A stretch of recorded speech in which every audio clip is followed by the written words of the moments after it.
Pro Esports, trying to find what angle they can, trying to find somebody out of position. We're gonna go through on this. Oh, what a wall. We're gonna take black. See White gonna go in. It's going to be a really, really interesting one. Oh my god.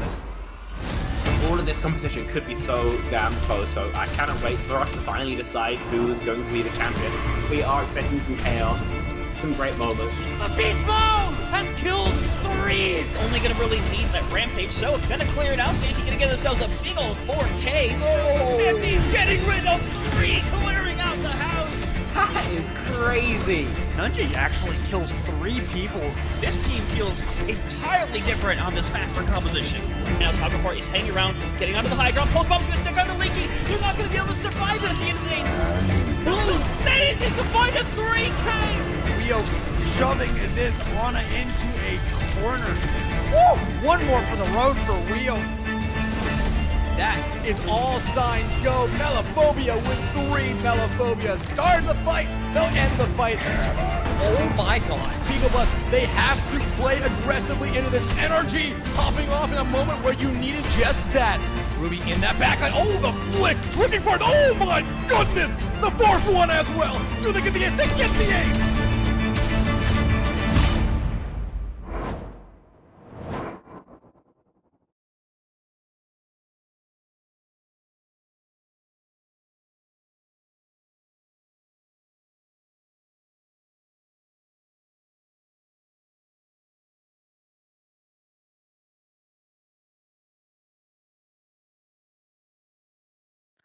All right, good evening, everyone, and welcome back to some CGL action.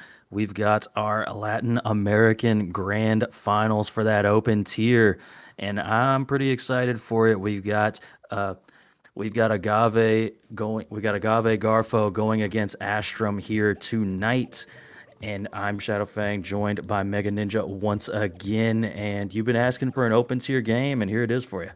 Yeah, I'm super excited for this one. We can take a look at the. It is a really good one to cast. I've been watching a little bit of the South American games on occasion. You know, I'm not too familiar with the play styles and whatnot, but I do know some of these players a little bit based off of a good friend of mine. So hopefully we'll be able to watch a really good series. This is a grand final, so it is going to be a first to 4, not like the other matches that we've been casting together. We've been casting a lot of games together, but this is going to be our first BO7. So very excited for it.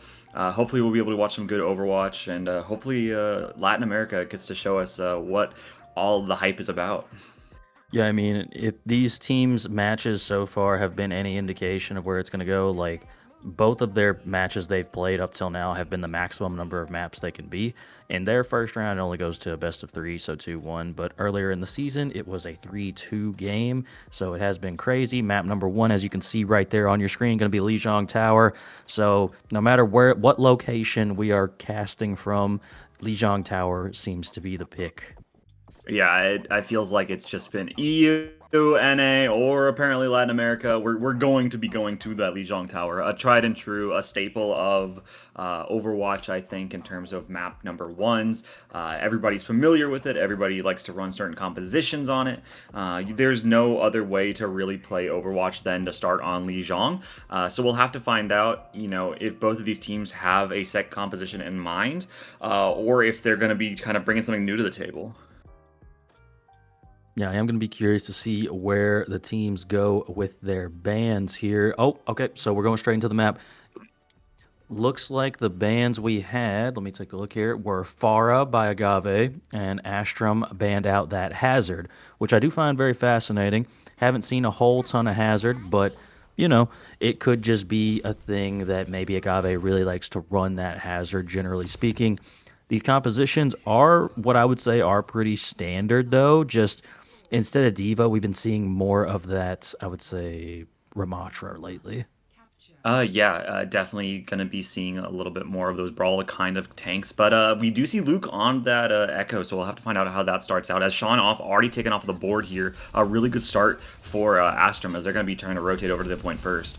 Yeah, they absolutely are. Having that MRA down is a big time. Jose looking to get some of this damage off on this Diva, just kind of forcing the entirety of Agave back. Astrum going to be in solid position to get this first cap out of the way. And Agave doing a good job of not just pressing this when they're down their MRA. That's a really important DPS to not have. Free cap basically coming through for Astrum. Yeah, and now they're going to be in a 5v5 situation in which this Diva of Jose is going to be taken a little low, but it doesn't really matter all too much as they're going to get a re-engage here for Agave Garfo, and that's a nice pick onto that Lucio in order to force a 4v5, but that's another trade instantaneously.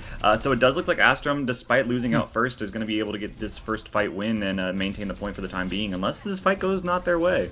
No, God Hanzo said, I'm really like that on this Diva. Manages to get the trade out on their counterpart of Jose. They do lose the mech in the process, though, and Astrum still has not lost this point in this meantime. So these are all worthwhile, like, stagger deaths, I would say, because you're still getting more percentage. It does eventually flip, though, and it's going to be at that 35% mark that Agave manages to flip this point.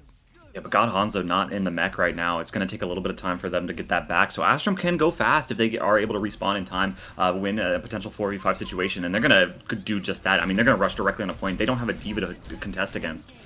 Yeah, it's a beautiful job just trying to get in there very quickly. The copy coming out from Luke onto that Diva. We know how good a copy onto a Diva is, but League has managed to take down Yup. But in the meantime, Capium is down, and as is Sean off. Luke going to get another mech potentially. Nope, not going to get another mech right there. And that is still, I mean, still throughout all of this, Astrum has held on to this point. So, I mean, great job right there of not even having to use that many ultimates, quite frankly. Yeah, this fight is still going to be going on. I mean, Jose is still taking all of the damage in the world. Agave Garfo have a ton of ults in the bank. They're just behind a little bit in beat, but they can really go back in and engage. If they can open up with maybe a pulse bomb kill, that would be absolutely huge. Oh, looking for it. League said, I don't even need the pulse bomb. That's going to be plenty right there. And the Kitsune rushes battling each other on the point, but this Tracer of League just bouncing around in the back line. You can't pay attention to this Tracer when there is just so much damage coming in through that front line. It wasn't even really that expensive for Agave. It really just cost them a Kitsune rush and they flip point. Yeah, Astrum a little bit behind in terms of ult charge. I mean, they have nothing in the bank besides a beat and an override. Agave Garfo have every single ult on the table besides that rush, like you said. But Astrum can take it slow a little bit. They do have time, as it is 83% to 35%. And with the way that the pace they're playing, I mean, this is going to be really, really fast engages. They can definitely build up some ult charge fast. It is indeed very possible. League tried to get something with that pulse bomb. It went awry, but there are still so many ultimates online for Agave. They're going to use that sound barrier. Both teams going to use the sound barrier. The override protocol coming out from Yup as well. Oh, they were just about to get that kill. That was a good teleport out. But Jose has managed to catch that Kiriko of Capium. But in the meantime, the rest of Agave is just wiping the floor with Astrum, and that is just... You're going to just need to do a quick reset for that if you're Astrum. Yeah, Agave Garfo did pop a couple of their ults there. They're going to have just a bomb remaining as Astrum. Not going to have anything on the bank, but they're going to be coming close to maybe that duplicate, maybe that bomb. So that could be the fight win here, as it is going to be last fight territory, essentially. And Astrum have to get something done here. Otherwise, they're going to lose this first sub-map. Yeah, it's going to be very key for Luke to get a good copy off here. There goes the Diva copy for Luke, looking for some damage on this fake Diva, as I like to call it. Meanwhile, the real Diva of Jose trying to get some damage in. The bomb going to be used by God Hanzo, manages to get that copy of Luke out. Astrum has flipped the point in this meantime, though, so it is still essentially last fight territory. Optum has built up to that Kitsune rush. I am wondering if they're going to drop it on the point here because, again, it is last fight. There goes that Kitsune rush coming out from Optum. And, oh, of all people, Capium goes down, followed by Sean off. And that is not a good spot to be in, especially with God Hanzo then following up by losing that mech. You're going to have the touch here if you're League Tat, but can you manage to do anything besides just essentially surviving with the touch? Over and over again, that Tracer just continuing to get these last second touches. League Tat finally does fall. The Kitsune rush coming out from Capium in that meantime, but I mean, it's just not going to be enough there. Astrum going to take that first point, 100 to 97. this is a back and forth engagement of all time. Just a really unfortunate loss there for Agave Garfo, as Capium, the 95 to that rush, is the first one to lose their life for the side of Agave. So Astrum doing a really good job recognizing what they need to deal with, what they need to take off the board, and utilizing their ability to just kind of, when you're on a diva and you get a copy onto another diva, you can kind of just use both of your divas to fly at whoever you want and make sure that that person is the next one to die in the game. And so a really good understanding of what they need to isolate, what they need to take off of the board here. Understanding Capium is really close to that rush, taking them down, and then winning the fight from there. God Hanzo is going to be out of the mech, and then yes, Capium comes back with the rush, but it doesn't matter all too much. There's no tank to deal with it, so Astrum going to be able to take it. But this is a back and forth series. I wouldn't be surprised if this goes all 3 submaps. Yeah, we're going to have to see how it goes there. Astrum saying we don't necessarily want that to happen, but so far both teams just engaging on this bridge right now. Jose going incredibly low on this diva, but they are going to get healed up. LeagueTat has fallen off the map. Help, my Tracer has fallen and cannot get up. The Suzu coming out. Jose knee deep in the enemy backline looking for some kills. Going to get one onto that Capium, and then Marcelo versus falls as well. No backline going to be available for the side of Agave Garfo, and that is going to cause them to retreat. Yeah, I don't even know if they're going to get out of this situation alive. I mean, they're going to... Yeah, okay, they're going to be able to get out with their lives. But this entire time, I mean, LeagueTap didn't really get that much all charge. Going to try to pressure out the objective a little bit, but it is going to be just another quick fight here as Agave going to be coming back as 5 incredibly fast, and they really can push this objective. It's just hard to play the diva into this echo. You take so much damage. Yeah, God Hanzo taking an obscene amount of damage from Luke on that Echo. Immediately getting the dive out onto that Emre, looking for the kills. Optum has taken down LeagueTat, and Luke has fallen as well in the meantime. Shanoff trading out that Lucio as well. So you have lost your Lucio. You have built up to that Kitsune Rush, though. Optum could potentially do that, drop that here in any moment. But Marcelo getting Yup off the map. That Emre is done for now. Kitsune Rush going to be dropped on the point by Optum, looking to try and support their team. Both Kitsune Rushes actually getting dropped. The Override Protocol coming out from Shanoff as well. Oh, just barely makes it around that corner and does not die to that Diva Bomb. That looked very, very close. Optum going to take down LeagueTat in that meantime. And then...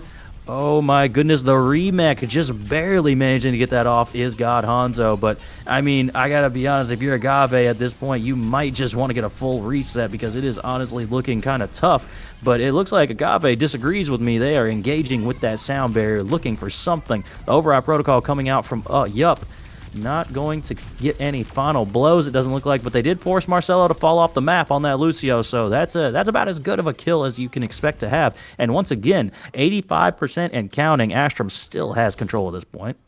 Astrum has not given up anything. They don't have any ults in the bank, and that's Agave's advantage here. They can go in with that Pulse Bomb, potentially getting a pick. The Mech Bomb, not really going to be able to find as much value as you might need it to be, maybe like a beater and Override Protocol, but this is a back-and-forth engagement. Jose going to be on that off angle, definitely trying to pressure them out, but this is last fight territory for Agave. They need to win this out, and so they need to utilize their ults. They absolutely do. LeagueTat going to have to land something with that Pulse Bomb. It's a tough ask, but you got to do it. It's only you and a Diva Bomb. God Hanzo getting immediately knocked out of that mech. Going to fall. Capium has already died to the grenade damage from Yup, but Shanoff has traded out that Lucio for the other side. Optum has the Kitsune Rush online, but it doesn't look like they're necessarily going to opt to use it here. They might just be giving this fight up. It looks like, at the very least, they're going to give this fight up. Yes. Yep, that is going to be it for that fight. Yeah, Astrum just doing a quick reset there. They can do that. They have to win only one fight, and a lot of ults were used from Agave. They had to use that Pulse Bomb, and they had to use that bomb, and Marcelo is only 42 to that beat. So a really good look from Astrum here. They're going to be coming up on pretty much all of their ults, excluding that Override Protocol, and if they go fast enough, which they have been doing this entire series, they can definitely win this out if they just force out a couple more ults from Agave. It's very much within the realm of possibility, but Shanoff taking down Optum first. That is not what you necessarily want to see. You did trade out the Diva in the process, but losing your Kiriko means that this is probably not necessarily a fight you want to take if you're Astrum. You're seeing that Lucio of Achura going back to spawn, looking to grab that Kiriko and come back, but LeagueTat has traded out Yup in that process. I don't know. This feels like not particularly the best fight per se that you could be taking right now if you're Astrum. The copy comes out onto that Emre. Jose going to pop that bomb. Does not get back into mech though. Shaunov managing to get that kill beforehand, but Jose did at least knock that diva out of mech. But Luke has fallen off the map. The copy ended at probably the most inopportune time possible, mid override protocol. And now Mega, you're in a really bad situation if you're Astrum. Yeah, Astrum had all the advantages in the world, but I mean, they're going to go quick yet again. Godonzo already taken off the board here. This could be their win. There's the beat. Marcelo is still behind. They need to build up that beat fast. Otherwise, this could be a potential situation in which Astrum are able to get the flip and the map win. They need to get something done, but with LATAM taken off of the board here, it's just Marcelo who's going to be 88 to that beat, and they need to go for a touch, but I don't know if they can. I don't know if they can either, Mega. It doesn't look like they can. Astrum going to take that first map in 2-0 fashion. It looked a little scary for them there on that second point, but they did manage to eventually pull it out.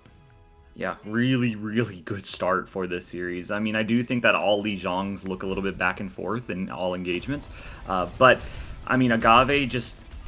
I was really worried for Astrum there.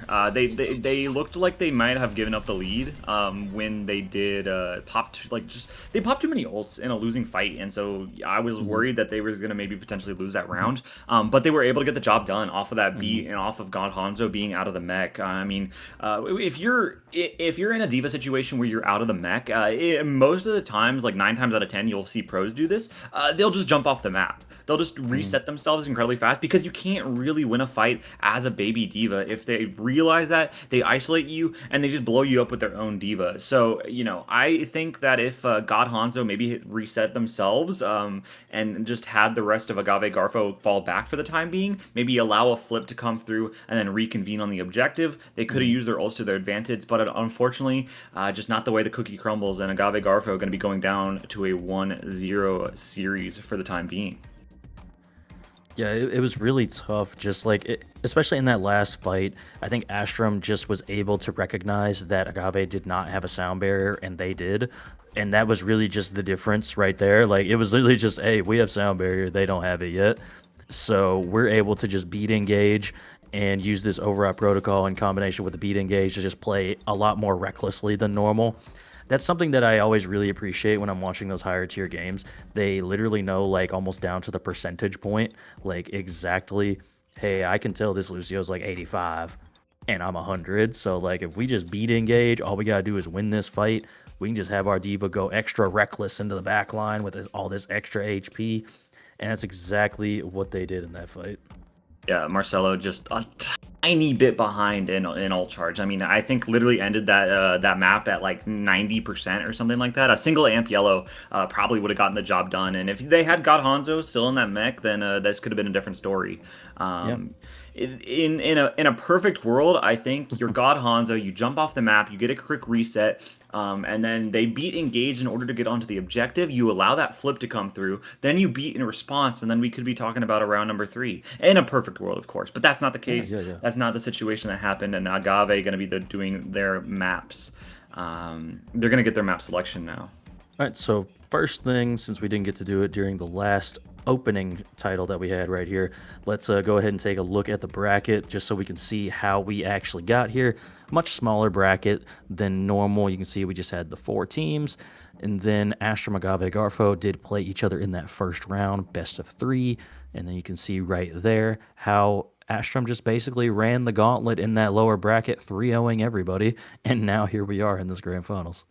Yeah, it does look like Astrum has faced Agave Garfo before, and unfortunately not able to secure the win for them there. But now they're looking completely different, right? Looking incredibly strong in that first round. I mean, it was a back and forth first sub-map, but the second one, you know, it did go to a 99-0 for the time being. Agave Garfo did get that flip eventually, but it was a little bit back and forth less so.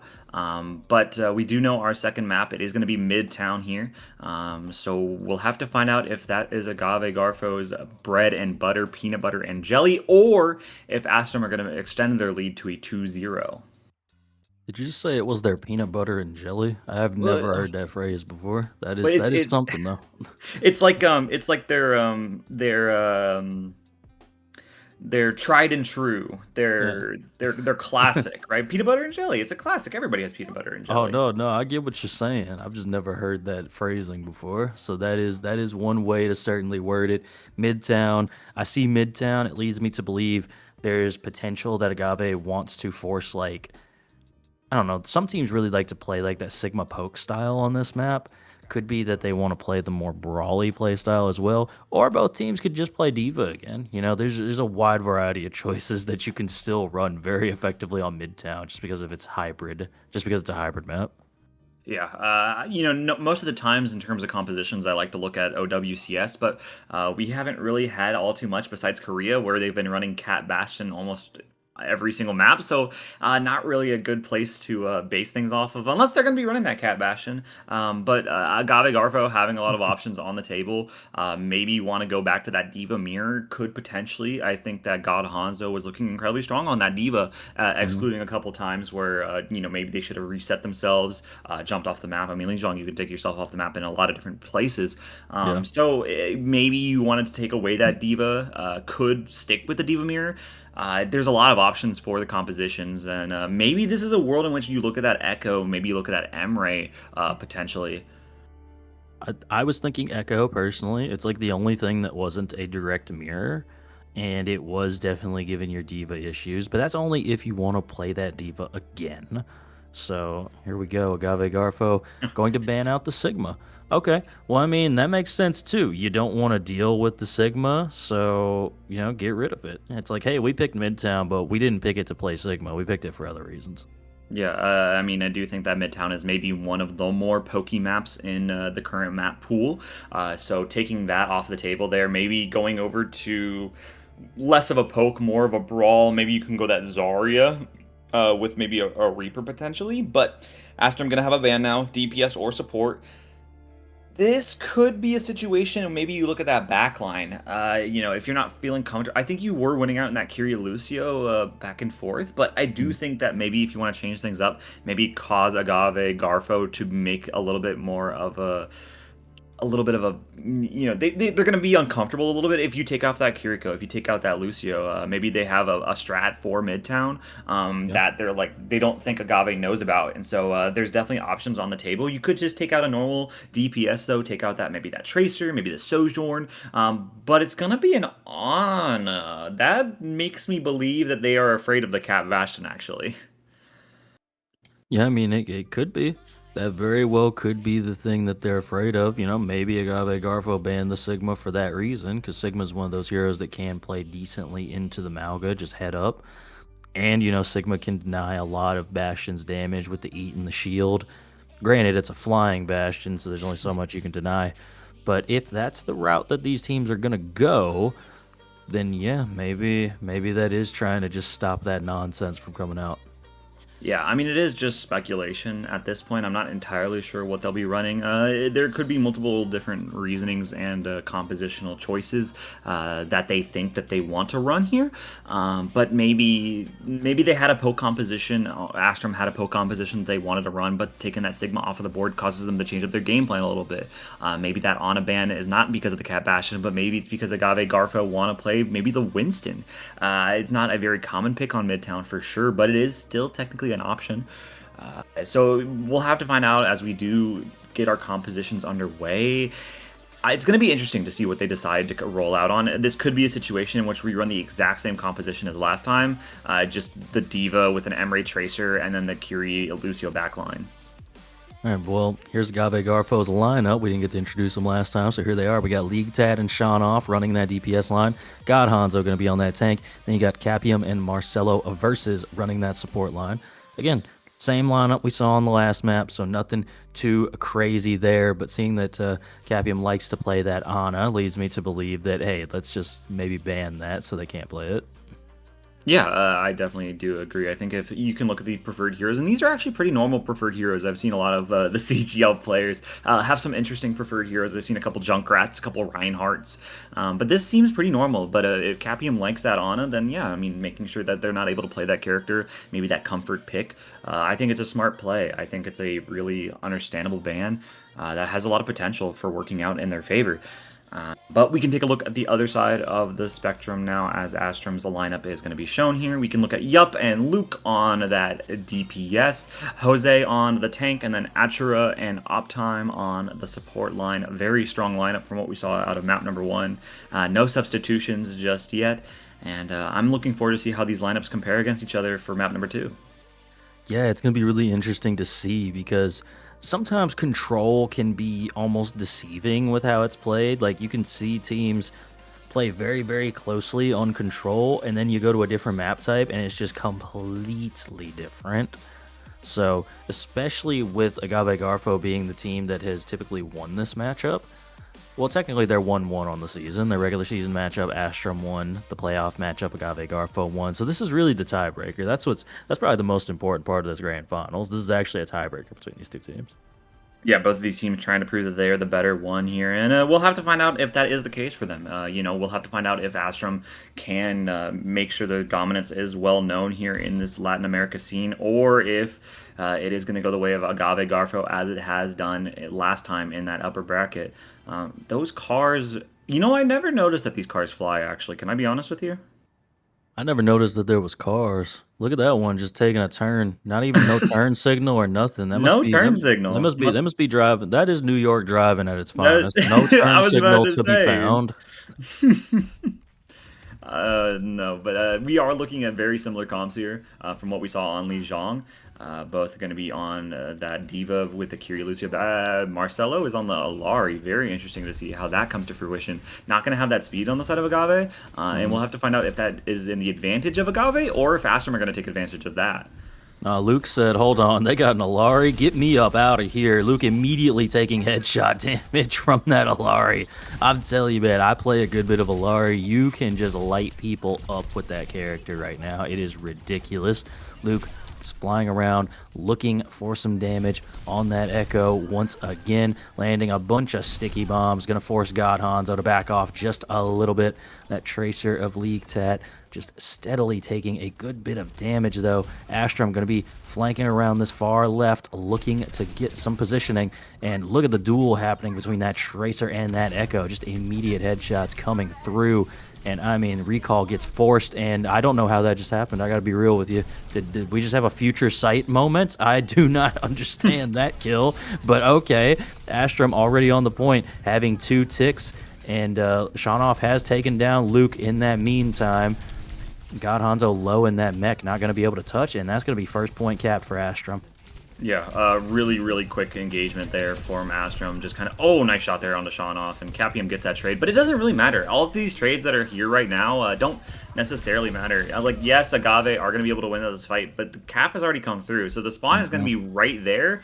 They kind of have to go for either a quick reset, or they have to play for a spawn hold here. As Jose going to be kind of staggered out here a little bit, which is not the worst situation in the world if you are the side of Agave. Oh, they don't get the kill, actually. Never mind. Oh my goodness, you do take down Optime, though, which is going to just delay further your ability to push this, because you can't really push this without your Kiriko.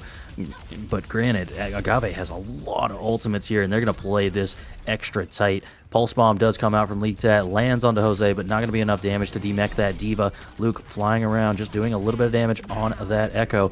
No ultimates pop just yet. I stand corrected. There is an override protocol, and then Yup has also popped their ult. Luke popping the ult as well. Sound barrier coming out. Captive Sun is out from Marcelo, and it's looking like Astrum is starting to take this. Wait a minute, Marcelo saying, I've got the moves on this Ilari, taking down 2, and God Hanzo trading that out as well. League Tag going to take down Luke, and that is the final elim going on to Jose. Well, actually, Jose is going to get back into the mech to reset their team a little bit faster, at least. Yeah, really good fight there from Agave. It was expensive, though. They used both support ults and the override protocol, but Astrum have nothing in the bank besides a Rob. Optime has been holding this on for quite a while, and Achura getting taken off the board there is going to make this fight a lot easier for the Agave. Yeah, I mean, God Hanzo had to give up the mech right there, but to take down that Lucio is so totally worth it. And they got Luke with the bomb. You usually don't see that happen. That Echo getting caught out like that. That is so unfortunate for the side of Astrum. They are going to be able to reset, though. They have their Kitsune rush, so they should be able to do something here. But Agave Garfo, the way in which they're playing, they are going. It looks like they're almost going to force the Kitsune Rush, like almost at their spawn door. Yeah, I mean, they're just not letting them breathe whatsoever. I mean, Astrum are trying to get anything done, and they don't have any ults besides the rush. Agave don't have anything, though, so they could definitely rush and try to win the fight. But then you're going to be in a completely neutral engagement in which you need to get kills off of your neutral play. But there's the rush trying to get the job done, but Achura taking all the kills in the world. They need to build a bull charge in order for this next fight. And I mean, the Kitsune Rush is fine, but look at where it is and look at where the entirety of Astrum is. Astrum is on this bridge, right? They're just able to sit back and chill and completely avoid that Kitsune Rush. Yup has taken down League Tat in that meantime. Jose trying to get that kill, but going to lose their mech in the meantime. That could be the opening that Agave Garfo is looking for. You have taken down that Diva, so maybe this will be the moment you can finally get this cart to stop for just a moment. Yeah, a really good push there from Astrum, but Agave Garfo being able to hold on for the time being, and now this next fight is going to be so crucial. Shawnoff can open it up with an override protocol, and Astrum, they need to build up bolts, and they need to build up bolts fast, but if this override protocol is good enough, then there's not going to really be a response. Achura is still behind on that beat, and they need to build ults fast in order to contest these, because right now Agave Garfo can kind of just ultimate, and yeah, there's no responses, really. Oh, the Diva copy, though. You've got 2 defense matrices to try and do something about this. A little bit of that damage has been negated, and I mean, this Emre of Shawnoff is just getting pushed so hard right now, going to run away from 2 Divas. I mean, that's just horrifying, and now the cart is continuing to move a little bit, but it is being stopped momentarily, at least by Yup in this bridge, so good job there from Yup. Very expensive fight, though. Yeah, very expensive fight, though. Astrum coming up on their Kitsune Rush, but first the Kitsune Rush is going to be dropped from Capium right there, and that is going to prompt the entirety of Astrum to finally back off just for a moment at least. Agave Garfo doing a really good job utilizing their ults in order to shut down whatever Astrum wants to do. I mean, Yup getting taken off the board, and we're now in a similar situation in which they popped 4 ults and they're not able to get the job done. So there's a minute left on the clock, and Optime has this rush, but Agave Garfo have a Captive Sun that could go absolutely massive. They need to save their Suzu for it, but if this Diva pressures out the Kiriko enough, then it could be forced, and then you're in a bad position as there's not a lot of time left. You cannot really afford to build up these ults as quickly as you did last time when you had like 3 minutes or something. Yeah, very, very true. That Kitsune Rush from Optime has to be crazy good. Oh. Shawnoff has already taken down Achura, though, and there's Optime down as well. And, I mean, that's just tough. You need to just kind of reset at this point. Luke has taken down Marcelo Versus in the process, but they are going...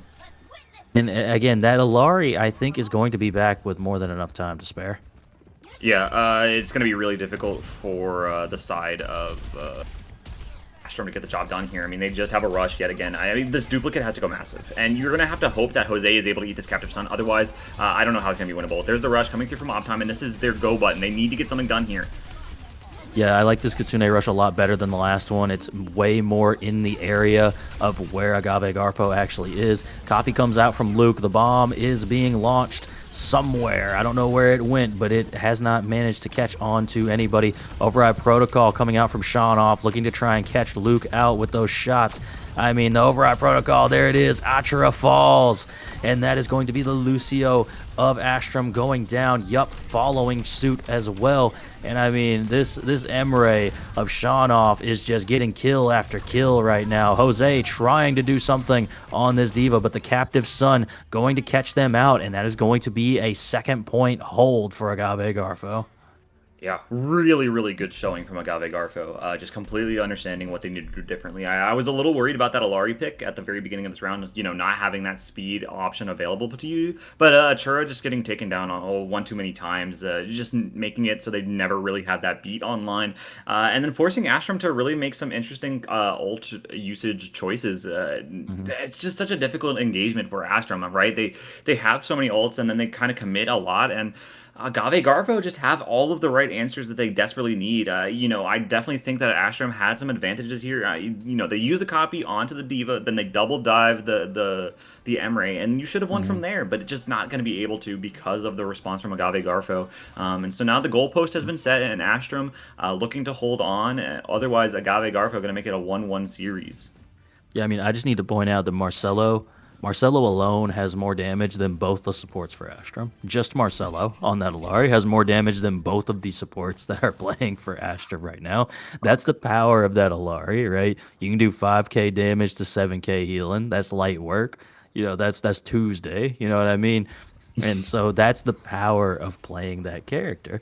Now, granted, you have to play incredibly safe, and that's what we saw Marcelo doing a very good job of, just not really giving up their positioning too often. I'm going to be curious to see how this defense holds with this Ramatra now being the pick as opposed to the Diva.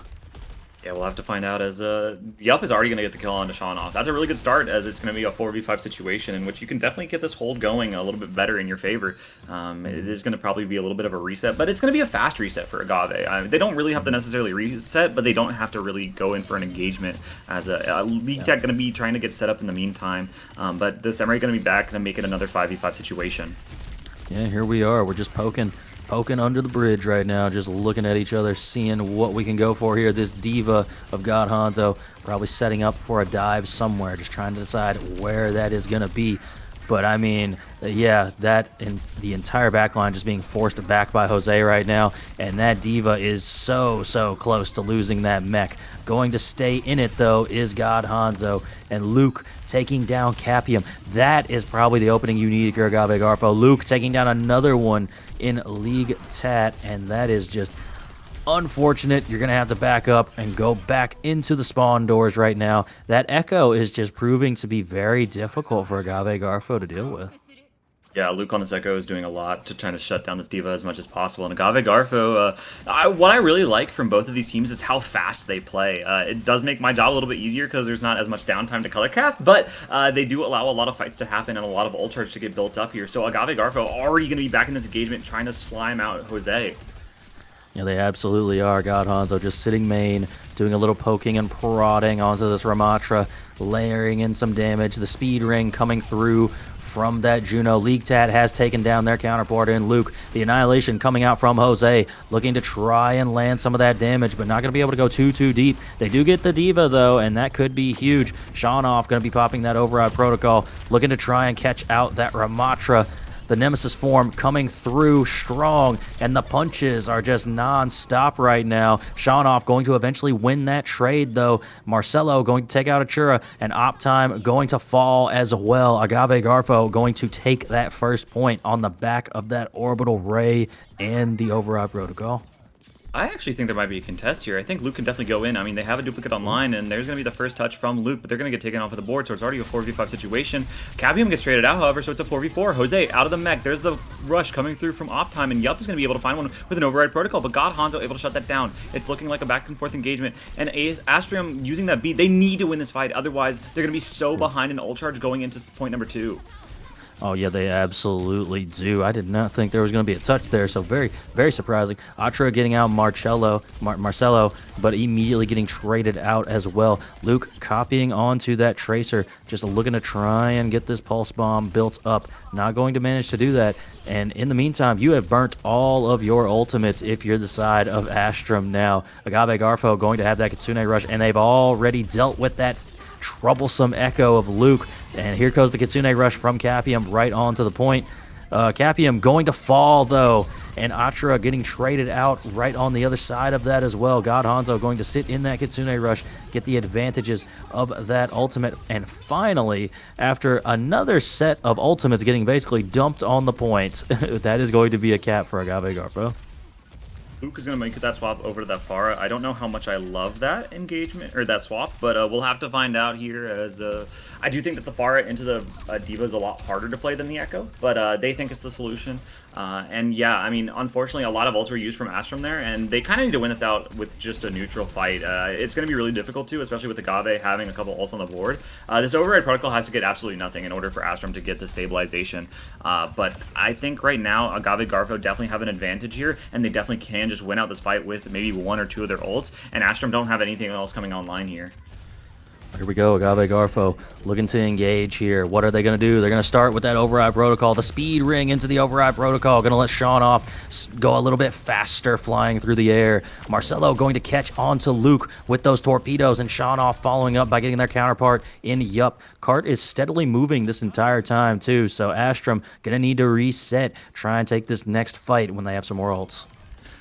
Ray has to go absolutely massive here for Agave Garfo. I mean, yes, you still have a Pulse Bomb, and yes, you still have a remech, but it's not going to be as impactful as this Ray for this next upcoming engagement, and they're going to open up with it, and they need to find kills fast. Ooh, Marcelo has already fallen. Yup getting the kill, but then Yup getting traded out immediately by Sean off.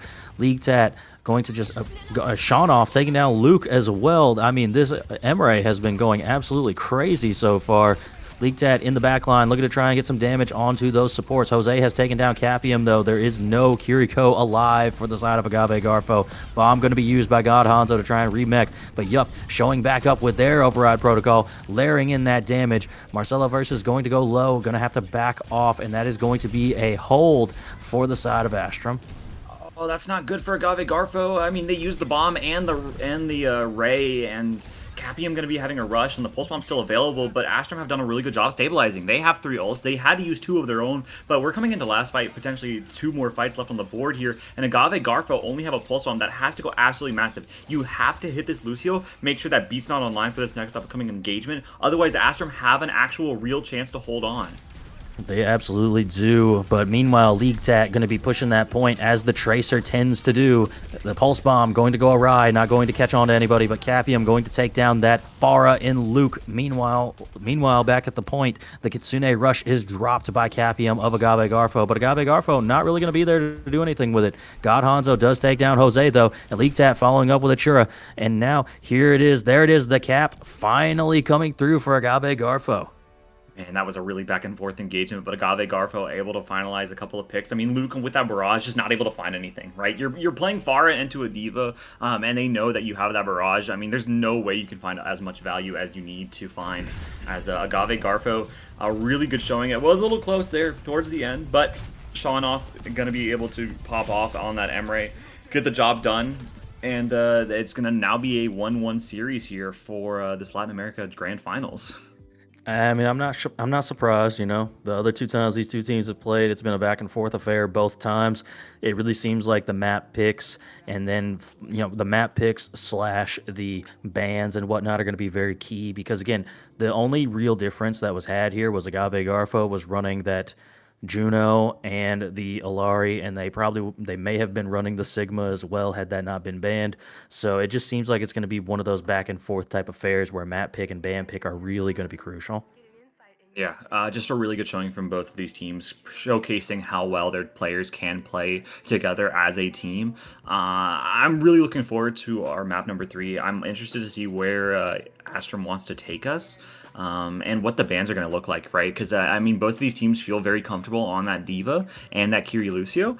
So it's going to be interesting to see what gets taken off of the board here. Maybe that Echo ban is going to be utilized here now. Yeah, we're going to have to wait and see what that is, though, because as we all know, after map 2, that is when we go to our break. So we're going to take a short break, give our teams a minute to decide on that next map, bans and whatnot. We will update y'all on that when we get back, but stick around. You're going to want to see how this series goes.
Cash and the ticket is yours.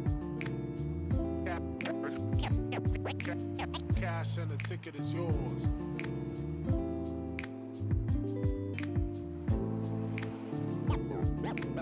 Yo.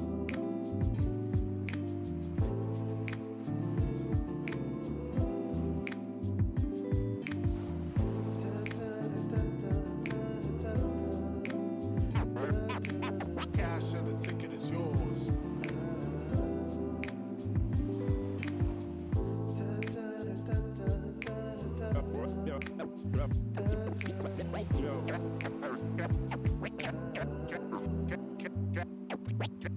Cash and the ticket is yours.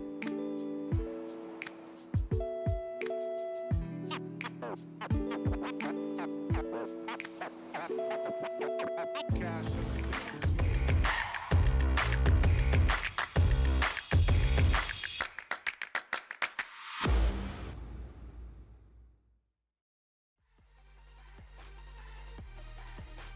All right, welcome back, everybody. We are back from our short little break. Hope you're ready for some more Latin American Overwatch.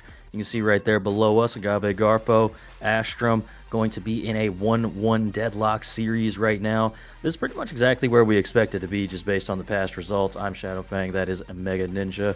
Mega, what have you been thinking about these two teams so far? What I've been thinking about is how back and forth this has been, like you said. We do know that their last matchup did end with Agave Garfo winning it in a 3-1 situation, but this is the grand finals now. Everything is on the line here for both of these teams, so they're not going to leave anything up to chance. This could potentially go all 7 matches, or 7 maps, excuse me, but it is, going to be definitely down to the bans and the map selection, as you have talked about before the break.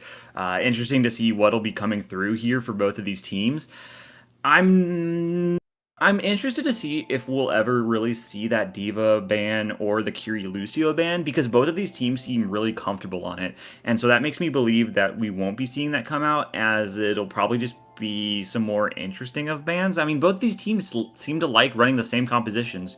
You run the Tracer, you run the Echo, at least for the side of Astrum, and then you have the Emre, Curie, Lucio, Diva. And so, it's going to make bans a little bit more interesting, because there's not really anything that you can really target out in order to make the map more in your favor, because you just are running the exact same composition. So I'm very interested to see what the thought process is with these bans. Yeah, no, I absolutely agree. Like, I think the biggest difference in that last map that we saw was just that Marcelo running that Alari on the defense and then running the Juno on the attack, right? It would never cross my mind to speed ring my Emre as they're using override protocol. That's just not something I would ever consider doing. And that's like the biggest difference between like a high rank and a low rank player, right? You see weird things like that. But the map pick is going to be Suravasa for Astrum, and that makes total sense to me considering we saw them dominate Lijiang Tower.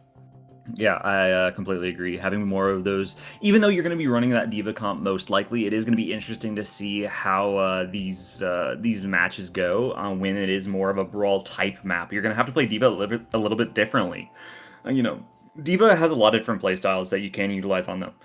What you could do is you can just pick up, if you're running a dive composition, you just like, okay, that person right there, we're gonna go dive on them. We're gonna fly, speed. We're gonna do everything in our power to make sure that target is eliminated. In a brawl composition, however, it's a little bit less like that. You gotta kind of play more front to back, and so there's definitely different strategies that need to be considered, and we might see an interesting bans out here. I wouldn't be surprised if maybe that Echo is something to talk about if they are the side of Agave Garfo, and if that's the situation, then Astrum might be looking at a DPS Protect ban. There's a real possibility that that's what we see right here, The Tracer could come out. LeagueTat has really favored that Tracer a lot. Maybe you're not necessarily scared of the Tracer, but like you said, it's an instance where we want to protect our Echo, and so why not ban the thing that they're playing? Yeah, I think that's a really smart idea. Now it leaves Agave Garfo in a really interesting situation here. They haven't really been playing anything else in terms of that tanker support. I think this could be a situation in which you ban out that Lucio. You were running the Juno / Alari on that last map, and yes, I do know that this is a brawl comp. That's a ball. That is not what I was thinking in the slightest, actually. Well, it could be a thing where Astrum actually does like to play that Wrecking Ball. We just didn't know it, That could be a real possibility. Suravasa is a good Wrecking Ball map, and So it's not, it doesn't not make sense. You know, that's the best way I can put it. Yeah, but I feel like Ball is a really polar opposite kind of character. Either you run that ball on every single map, or you don't, really. It is a situation in which I guess maybe it's an option in terms of like touching. We can take a look at the bans really quickly. Agave Garfo making sure that Farah, Sig, and Ball are off the board. They haven't banned out of support yet, while Astrum is going to be looking at all 3 roles equally, taking 1 of each off of the board here. But I feel like the Ball is such a polar spectrum pick, right? You either play the ball or you don't play the ball. You either force the ball on every single map, or you don't know how to play the ball and you look like you're drunk driving every single time you pilot that wrecking ball. Hey, that's why we have substitutions, right? That's why those exist, you know. I always say like wrecking ball players are different, just like Lucio players are different, right? Sometimes you get Lucio players that can play all the other supports equally, but sometimes somebody just plays Lucio, right? Sometimes the person who plays Lucio is also the person that plays Wrecking Ball for some reason, because it just takes different breeds of people to play those characters. Again, this is all just my opinion, so not real or anything. Yeah, I mean, interesting to see if we will be getting any substitutions or not. Maybe with that Tracer off of the board, you take your Tracer player out, or maybe the Flex DPS is going to be a little bit more open in terms of what will be played, right? We've been seeing Luke on that Farah, on that Echo, not being on that Tracer specifically, but it looks like there's no substitutions. So very interesting to see what LATAM is going to be playing, considering that Tracer is not on the board. We've seen them only on Tracer in this series so far, so maybe the Genji is going to be popping out now. Hasn't been seeing that much of the light of day, but definitely an option. There's a real possibility for that to come out. You could play Soldier. I always say Soldier is just Tracer with some extra steps. You know, you can basically accomplish the same thing that you're trying to do with Tracer. You just have to do it a little bit slower with that Soldier 76, so that could be an option if you're just simply looking to like take angles. But if you're looking, and you know, I think Venture is a solid option as well. I know Venture isn't getting played all that often, but Venture is still, I think, a solid DPS. Yeah, I do think that Venture could see the light of day. Very interesting to see if that does come out. There's a lot of flex DPS options that we haven't really been seeing all that much ever since the Vendetta nerf came out, because I felt like before it was either you ran the Vendetta or you ran the Tracer, but now that Tracer's off the board, Vendetta's not that good anymore, so your options are a little bit more open. You could try to mirror that Echo potentially, could try to force off a little bit more interesting flex DPS. You know, this could be a situation in which we do see Farah on both sides, but I don't really, I like the Echo into the D.Va more than I like the Farah into the D.Va. Farah just not going to be able to sustain as much against the D.Va versus an Echo. You know, once you kind of fire a majority of your rockets and this D.Va's flying at you with full Matrix, it's just going to be such a difficult situation for that Farah to stay alive, while Echo, you know, being able to use duplicate, get those stickies onto the mech, force a lot of damage. You can't DM everything from an Echo. So I like the Echo into the D.Va better. Maybe we'll be seeing that from both these sides with this Tracer off of the board, but we'll have to find out here when we get into our map. Yeah, I mean, that's a really good point, right? Echo just spams too consistently, whereas Farah, yeah, Echo kind of spams at like, yeah, I'll use a music suggestion, right? Like Echo's going at like 120 beats per minute, and Farah's going at like 60. You know what I'm saying? It's like, it's just different. It's just different. It's just different, you know. It's a lot easier to predict when those rockets are coming in. You can very clearly see them, whereas Echo is just pew pew pew pew pew pew pew pew pew. It's like, there's too many things happening right now. I can try and focus on these sticky bombs, but like all of Echo's damage is really just high burst. Yeah, and especially when you get to like that half HP that D.Vas are so commonly getting put into situations of, because once that that beam comes through, you can't DM that. You're just staring at a beam while it disintegrates your health bar. As we get to look at our favorite, is it a crocodile or is it an alligator? What's the snout? Are you an expert on the reptile? I'm not actually sure which one this is. I think that's an alligator. What's the difference? What's the difference in the It's snout? got to do with the snout shape. I believe a crocodile is more like square, while an alligator is more rounded. But again, I don't remember off the top of my head. But I'm pretty sure that's the difference. I don't remember which one's associated with which, though. I mean, I'll do my research next time we're on break, but maybe the location will also affect it. But here we go. Both these teams going to be going on the Symmetra for the time being, but LATAM going to go over the Onron, definitely not being something that we see all too often. And Luke going to be back on that Echo. We'll have to find out as these two teams going to convene on this first flashpoint. Oh, yes, they will be. God Hanzo trying to take this corner on the Diva. Going to be able to get that spot and taking down, yup, the Suzu. Just barely going to be missed right there by Optime. Not going to be able to save their Emre. And that's going to be a full-on retreat. League Tat taking down Achura and God Hanzo following up with that kill on to Luke. And that is going to be enough for the side of Agave Garfo to cap. Yeah, really good, quick, clean fight there for Agave Garfo. Just no nonsense, no beating around the bush, just making sure the job is done, and it's going to be a quick reset for Astrum. But they're already going to be 5 back, and so, I mean, I'm not even going to get a moment to talk about analysis, as we're going to get into another fight automatically. This is going to be a very, very fast-paced series. Oh, yes, it absolutely is going to be. Optime trying to build up some of this ult charge on that Kiriko. Just getting the heals off, God Hanzo going for a dive there, but already going incredibly low is that Diva. Oh my goodness, God Hanzo has lost the mech. Good job there from Jose managing to do that, and a great Suzu coming in from Optime managing to save their Diva for but another moment. Luke trading out God Hanzo in that mech. Jose going to get the mega health back, going to continue to live here. Jose just knee deep in this enemy backline, looking to try and finish off these kills, but not necessarily going to be able to. And in that meantime, Astrum did cap and is already up to 20%. Yeah, really good play there from Astrum, just kind of isolating God Hanzo, making sure the job is done there. Not enough support in the world for that. Agave Garfo going to be back already as a 5 group, and they're going to be looking at Luke incredibly fast, and that's going to be an override protocol getting popped here for Sean off, and they're looking to get a flip here just as quickly as they lost it. Oh man, that override protocol just doing so much damage.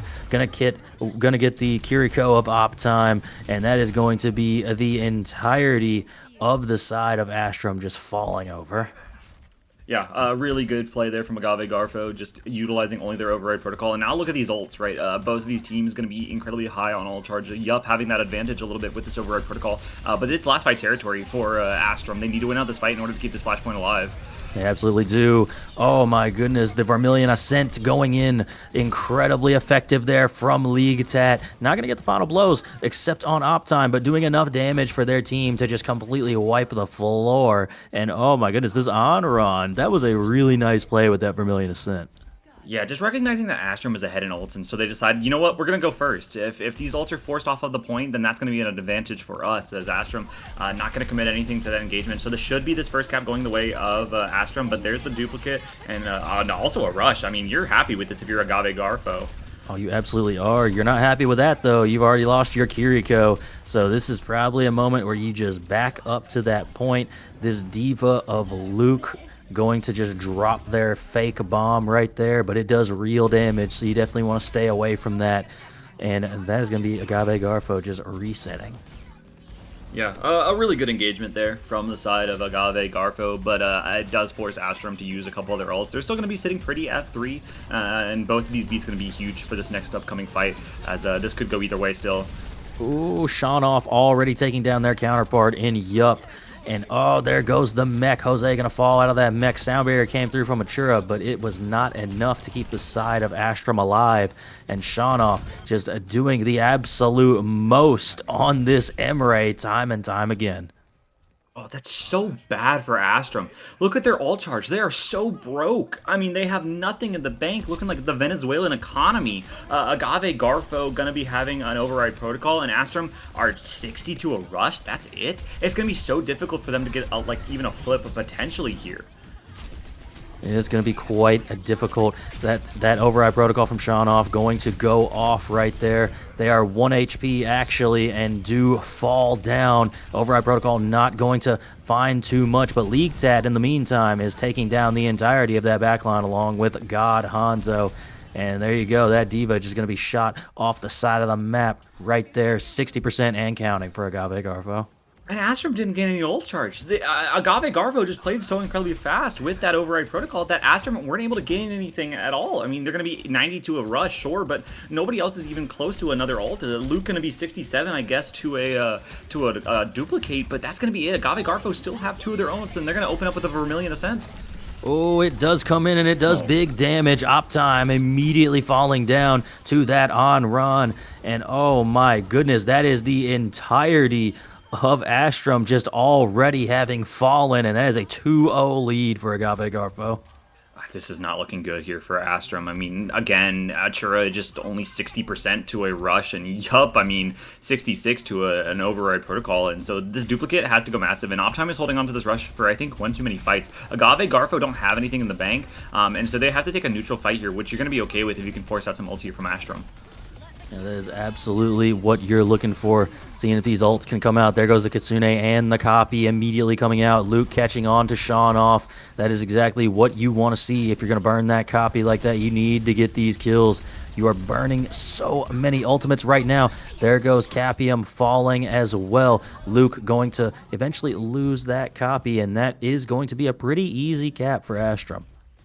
They're looking a little bit better now. They did use 2 ults, and Agave Garfo didn't use anything of their own, but that's because they didn't have anything of their own. Now both of these teams going to be sitting on some ultimates to be utilized for this next engagement. Astrum having that bomb, the override protocol also for them, and the beat's going to be a little bit behind, but almost there. So Agave Garfo kind of have to force another neutral-ish fight. They can use an ult, sure, but Astrum having the advantage here makes it difficult for them to win out this engagement. Absolutely does. Point pressure coming out from God Hanzo. And yup, going to finally pop that override protocol. There goes the sound barrier response from both Lucios, as a matter of fact. Both teams looking incredibly healthy right now. Trying to catch something with that override protocol is yup, but the Diva of God Hanzo just knee deep in their face right now. Not going to allow them to do too much of anything. Shawnoff getting very, very close to their override protocol as well. League Tat going to get close to their ult. God Hanzo trading out op time. Luke getting League Tat in that meantime. And then that is eventually looking as if it's going to go the way of Agave Garfo, but this override protocol as well has come out from Shawnoff, trying to just finish off these eliminations if they can. Luke going to fall, and there is Atra going down as well, and that is finally the point cleared for Agave Garfo. You know, at first I was like, oh, I didn't really like Achura's beat there because you didn't have it in response to the override protocol. But then Agave Garfo won out the fight and still decided to pop the override protocol. So a little bit of a back and forth exchange of some interesting ults.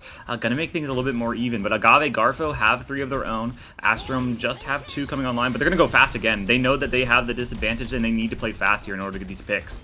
Oh, the Vermilion Ascent does not catch on like it did previously. League Tat going low. They are managing to force enough like eyes on them to let the entirety of their team follow up and get these kills. And that's pretty much exactly what you want to see. And now we're coming up on last fight territory. Yeah, last fight territory here, and Astrum has to get something done. This duplicate for Luke has to go absolutely nuclear, but Agave Garfo going to be building up to that beat, and the rush is going to be out here first, as Astrum doesn't really have the beat to match it right now. Yep, and there is that Diva duplicate coming in. Not going to catch on to anything there. Jose does take down Marcelo in that meantime, though. Agave Garfo not going to have their sound barrier, and that's going to be very, very key here. Point flipping for the side of Astrum, and I believe that is going to be the point captured as well for Astrum. What a good kill onto that Lucio. Yeah, that was really good. I mean, you needed to get that. Otherwise, Marcelo was going to build up the beat, and then they were going to use it, and then it would have been a huge ult dump, and that Agave might have gotten the advantage of, especially with Shawnoff going to be 91 to this override protocol. So now we're going to be going to that 4th flashpoint. Astrum not out of it just yet. Still have a beat, still have a Diva Bomb, and Clum to an override protocol. And Agave Garfo, they've been playing fast this entire time, and this could be another situation where you try to force out some ults here and try to go first, force out ults, and then go back in with your own. Oh, these teams are just going all over the place right now. Shawnoff going to pop that override protocol. It's going to be matched with a sound barrier, though, but Luke going to fall. Too much damage going on to that Echo. League Tat and Shawnoff just combining to get that elimination right there. And not too much else happening. Wait a minute. There's another override protocol, but that one is going to not work out so well for the side of Astrum. Agave Garfo winning out that first fight. That's a devastating fight to lose, right? You use your override protocol in that last couple of seconds, and it doesn't matter. It's shut down almost instantaneously. So now Astrum going to be a little bit poor. They're going to have just a beat bomb online, and Agave Garfo also have just a bomb, but the League have to be incredibly close to having that Vermilion Ascent. Not as strong as something like the ticket, but definitely can get something done. As it's going to be another quick engage here from the side of Astrum. They need to force as many fights as possible, especially with their disadvantage. Oh, Shawnoff already taking down Yup, though. That override protocol not going to be available. Wait a minute. God Hanzo losing the mech, but managing to actually stay alive there.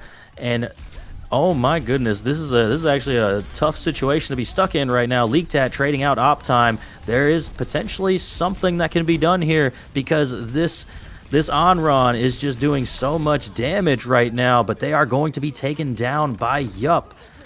And God Hanzo trading out their counterpart of Jose, getting the bomb onto Luke and getting the remech onto Atra. I mean, this Diva is just doing some absolute work right now. God Hanzo. What about God Diva? That's going to be Agave Garfo taking this map. How I'm trying to do my best analysis in that situation, but God Hanzo just killed 3, one with bomb, one normally, and one with remake. So I don't know how on earth that happened, but Agave Garfo win that out in a 3-1 situation, and normally this would be a match point situation, but this is a grand final, so it's a first to 4. But just really, really good, strong plays there from the side of Agave Garfo, and now you're in a situation here, if you are the side of Astrum, where maybe you're not feeling so confident on that Diva mirror. That looked a little bit less close, and so now maybe that's a situation in which you're going to be like, okay, let's try taking the Diva off the board, see how our compositions play out there. Yeah, we're going to have to see what they decide to do there. Before we get too far removed from Suravasa, our producer Luau has looked up what the difference is between an alligator and a crocodile. Alligator going to have a U-shaped snout, crocodile going to have a V-shaped snout. So next time we can take a look when we go onto that map. I feel like it may have been more V-shaped, so we might have actually been seeing crocodiles right there. Where is Suravasa? What country is Suravasa in? Like in the lore? Do you think that the Blizzard devs thought that in depth about it? Well, because I mean, they think about that for every other map, so that's what I'm thinking. Like I'm thinking about like if they put it in a certain region of the world, maybe the crocodiles or alligators are more common in that part of the world.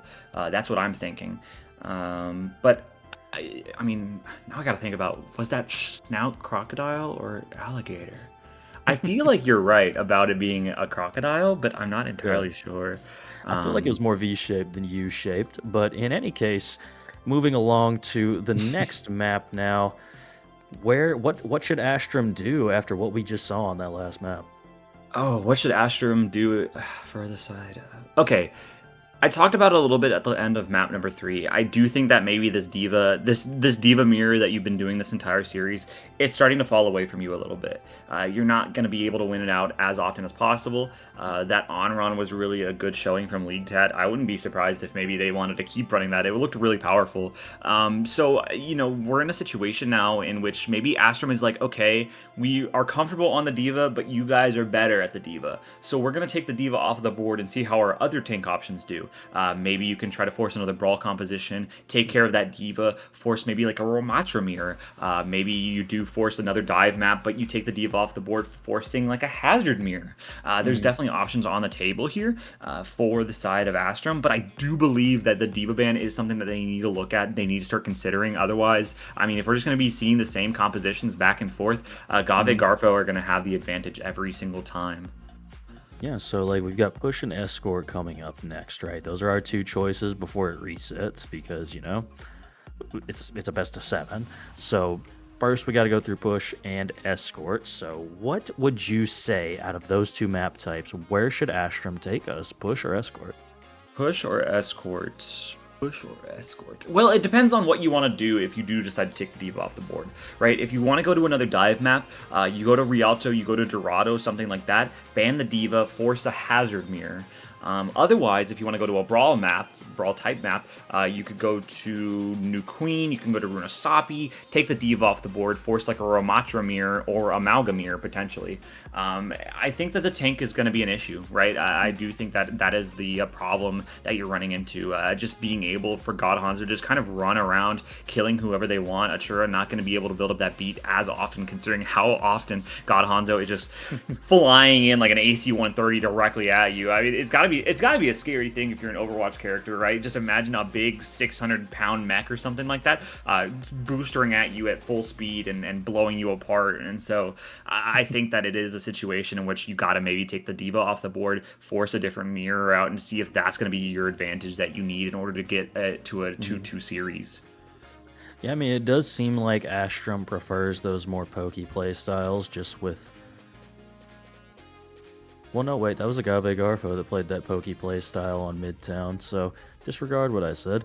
Astrum seemed to really like this diva style composition on map 1, but the Echo was just not seeming to get the same level of value that it was getting on map 1 as opposed to this later map, and I really think it was just Onron's survivability. It's strange to say, but I think just being able to disappear for a moment and be able to do that damage was really just allowing LeagueTat to live just a little bit longer. And even in the moments where the Vermilion Ascent wasn't necessarily landing, the attention was being drawn so hard, it was allowing the rest of the team of Agave Garfo to just push in and get all of those eliminations. Yeah, it's just such a difficult thing to think about, right? When both of these teams are so comfortable on one kind of composition, and we haven't really been able to see any other type of composition, it's difficult to think about what their other strengths are. Obviously, this team is not a one-trick kind of team. It's not like they only run the Diva. They only run that Kiri Lucio backline, despite how meta it has been. But we haven't seen any of that. So it's going to be interesting to see what the option is, from a speculation kind of standpoint. It is going to be interesting to see what they come up with, what they're cooking up, as we just have to wait for our map selection. That'll kind of be telling on what kind of composition they want to play. And if they don't ban out the Diva, I'm going to be a little confused, if I'm going to be honest. Maybe you want to save that for like a potential match point, but it's going to be interesting to see what their solution is if it's not a Diva ban. That's what I would take out in this situation, but I'm not them. Yeah, oh man. Especially with it being a 7-map series, you're not going to be able to ban everything for forever, especially with the way that these teams play like a lot of the same heroes. It's going to be a really tough one. We did just get the map pick in, actually, and I guess it makes a good bit of sense. We're going to be going to Aruna Sapi here. What do you think about that pick, Mega? Runasapi, to me, makes it think that it is going to be a situation in which we do see, if that Diva ban comes out, we'll be seeing more of a brawl composition here. I do think that since that ball ban came out, that makes me believe that maybe they do have a ball on them. And now here's a situation in which you can utilize that. I think Runasapi is a pretty good ball map. But I don't know for sure if it will be the answer or the solution that they're looking for. Astrum, not in a great position. If they use that Diva ban and they lose out this map, then it's going to really be a dire situation in which I don't know how they're going to come back from it. Yeah, you definitely do not want to go down 3-1 if you're Astrum right here. Definitely want to take this into a 2-2 series going into our next break. But Astrum going to be having that first ban here, and you're thinking they should go with that Diva, right? Is that what you're feeling? That's what I'm feeling. I mean, everything else just seems so back and forth and mechanically, and I think the Diva is just providing too much value for the set of Agave Garfo. I don't think there's any other thing that you really want to take off the board, especially when that Tracer ban has already been utilized. That was really the only difference maker. Maybe Astrum ban out maybe the Alari or the Juno, potentially, but that's I don't know if you run that on a Runasapi, but the only other solution I have is maybe taking care. Has the Emery been banned? I don't think. Astrum just has to ban out the Diva here. Force a different kind of mirror. And Agave Garfo now going to be looking at DPS or support. I think this could be a situation in which Agave Garfo respond with maybe a Lucio ban. We haven't seen Astrum on any other kind of backline, while Agave Garfo is comfortable getting off of that Lucio for a time being. It'll be a little interesting to see how that goes on Runasapi, but this really could go any different direction for Agave Garfo. Yeah, I think you can't really ban anything but Lucio or Echo, and I feel like you're not as concerned about the Echo anymore when the Diva is off the table. So I tend to agree with you that I think Lucio's probably the ban here. Try and force a Juno or an Alari type mirror, and you would favor yourselves in that outcome, I would think. I mean, maybe if you're Agave Garfo, you take out maybe the Emery's been causing you problems, but even then it hasn't really been. The Lucio mirror has been a little bit of an interesting back and forth. There's so many different things that could be chosen here. I mean, you're the ones running the Onron. You're not really worried about this. Maybe this is the situation when you ban out the Echo, force Luke onto maybe that Pharah, or force them onto that Tracer mirror. Maybe you're confident in that LeagueTat would be the better Tracer in that encounter, but I'm not entirely sure. You know, this really could go any situation. And even off of these bands, I'm not entirely sure what their compositions are going to be looking like here. You know, I think that Astrum with that Diva band going to be kind of forcing a brawl mirror, but they could also be running that ball composition. So maybe Agave Garfo understand that and are going to be taking something off that might be crucial to that composition. Yeah, that could also be the key. It could be an instance where they want to run the brawl style, so they would rather play the Baptiste Lucio. So they're like, okay, let's ban the Kiriko because we don't plan on playing it. And so it would be better if we just got rid of it in this particular instance. I have a hard time believing that's what's going to happen right here, but it's certainly an option. I tend to side with your initial point. I think that the Lucio is probably the pick, or the, and you can see right there, Agave Garfo still deciding what they want to ban. So we can just take a look at all of our other bans so far. It's been a wide variety of things getting picked. Yeah, Agave Garfo haven't looked at any supports yet, making me feel like they're comfortable on a lot of things, and they're not really worried about that Kyria Lucio lineup from the side of Astrum. I mean, they haven't really felt the need to target anything from them yet. Maybe this is a situation in which Luca you could take Luca off that Echo if you're not feeling like, yeah, you're like, I don't really want to deal with it anymore, and you take it off the board. It hasn't really been that much of a threat, but that's really the only solution that I can think of. Maybe you do force that Kyria Lucio ban in order to make that backline a little bit more of a headache for the side of Astrum. Maybe they're not comfortable on anything else. You know, maybe if you ban out the Lucio and the player is a Lucio only player, then you're gonna have to make a substitute, which you're not used to. It could definitely be that kind of situation. But there's a lot of options and a lot of different compositions. But I'm not entirely sure what Agave Garfo are going to be banning out here. There's so many options on the table for them. You know, it's really interesting to me that we've seen such a wide variety of bans and not a wide variety of things being played. But it is going to be that Kiriko, leading me to believe what I was saying a moment ago. If you're banning the Kiriko, it's because you probably want to play the Bap Lucio, and you want to play the Bap Lucio with like the Ramatra or something. Yeah, it makes me think that it will be kind of a brawl mirror here from both these teams.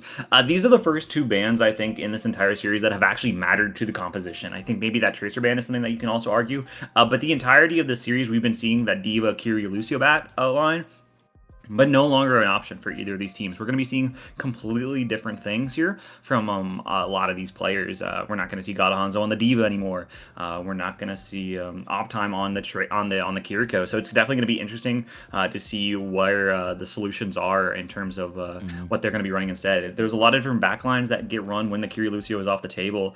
You can run the Bap Lucio. You can run... Oh man, I don't know. You could run the... Is there a world in which you run like a Juno Brig? I mean, I think Agave Garfo could run the Juno Brig. They ran the Juno before, but they had a Kiriko on the side. So I'm not entirely sure what the backlines are going to be looking like for these teams. There's so many more options now. Yeah, we have literally not seen Kiriko. That's the best way I can put it, right? We have seen exclusively Kiriko with something else for this entire series. So this will be the first time that these two players are going to be swapping off of the character, because Kiriko is just that good, right? The healing, the mobility, the Suzu. There's just so many things, especially at this level of gameplay, where you can't get the same level of value for the same level of effort. So, like, why would you play anything else? So that makes it a very, very impactful ban in that regard. You can see right there, once again, our bans. And it's funny, like, how many different bans we've seen and how we've only seen the one composition the whole time. So this is going to be the first map where it's going to be just vastly different comps. Yeah, I mean, it is definitely going to be an interesting situation. No substitutes, though, so they are going to feel confident on their lineups as we're going to be getting into this map, and I'm interested to see what they come up with. As it does look like Astrum going to be over on that brawl that they kind of wanted to be on. Pad is definitely interesting. I don't know how that'll run. Maybe with the up on the cast, but Agave Garfo not really wanting to get off that dive. Instead, they're going to be going over to an Ana Lucio backline with a Hazard. Definitely unconventional. And it doesn't look like we're going to be adding swaps. So, no, there was a swap actually. As Dios, yeah, that tank is going to be different from the side of Astrum. Yeah, Dios Del Seto going to be playing that Wrecking Ball. Makes sense we would have a swap for that. That is a very different character to be playing. Takes a different breed. I said it earlier. Look at where this Wrecking Ball is right now. I didn't even know you could be there. That's a crazy location that I'm witnessing right now. Slam going to be coming in, trying to layer in some of that damage. The immediate sleep, though, catching on to that Wrecking Ball. Capium already getting taken low on this Ana, but going to be healed up immediately. Sean off, going to kill Luke. And that is tough to lose your far out so early. But Dios going to catch on Marcelo just with the swing damage. The swing damage doing so much right now. But God Hanzo and League Tat trading out Yup and Optime in the meantime. Dios gonna get just layered with so much damage right now. Not going to die necessarily. Can this Wrecking Ball get out of this sticky situation? It appears they are at least going to try to. And that is first fight going the way of Agave. It is going to be so hard for Capium to survive on this Ana. I mean, you're going to try to do it on this Ana, but I mean, into a ball and a cat, it's going to be so difficult to stabilize, especially when you don't have like a brig or something to keep you out of situations like that. You're just going to be running that Lucio, so you're kind of left on your own. As yeah, it's going to be another dive onto Capium, and you only have so many cooldowns in order to shut down this dive. And I don't know how, okay, well, that makes it a little bit easier. Oh, it absolutely does. Dios falling. God Hanzo getting the kill onto Yup. God Hanzo getting another one onto Optime. I mean, this Hazard is just putting in this work right now. Agave Garfo doing a great job of just saving their Ana. And look at that great play from God Hanzo. Yeah, really good. League Tat does get traded out on that Tracer, however. Yup, able to shut that down, and they're going to be coming up on a couple ults, but Agave Garfo going to be coming close to having that first checkpoint. This ball's going to stall for the time being, but they're taking so much damage, and it is going to be a little bit of a regroup here for Agave Garfo. They don't want to really lose anybody, and so we'll probably be taking another fight here in this main choke. Yeah, Luke trying to get over the top of this wall, looking for some positioning on this barrage. I mean, but they have been spotted out, going to get taken down by this Ana of Capium. Oh my goodness, what nice shots coming through. Dios trying to set up on this Wrecking Ball, looking for some potential slam locations. Going to stall out this point a little bit. Swinging around and around and around. League Tat going to take down Yup. God Hanzo getting Optime as well. And that is just going to be a complete team reset coming through for Astrum. It's just a really good play there. You know, I was worried at first for this Ana safety and well-being, but then I should have realized that they what's that one quote from the Watchmen? It's like you're not locked in. I'm not locked in here with you. You're locked in here with me. That's how Capium is playing this Ana, right? Just being able to shut down all those DPS that are going to be looking at them. But a lot of ults coming online here for both these teams. I mean, they're going to be having pretty much everything on the board, and they're going to open up with a high noon here, and they're trying to find something, especially with this cat. Oh.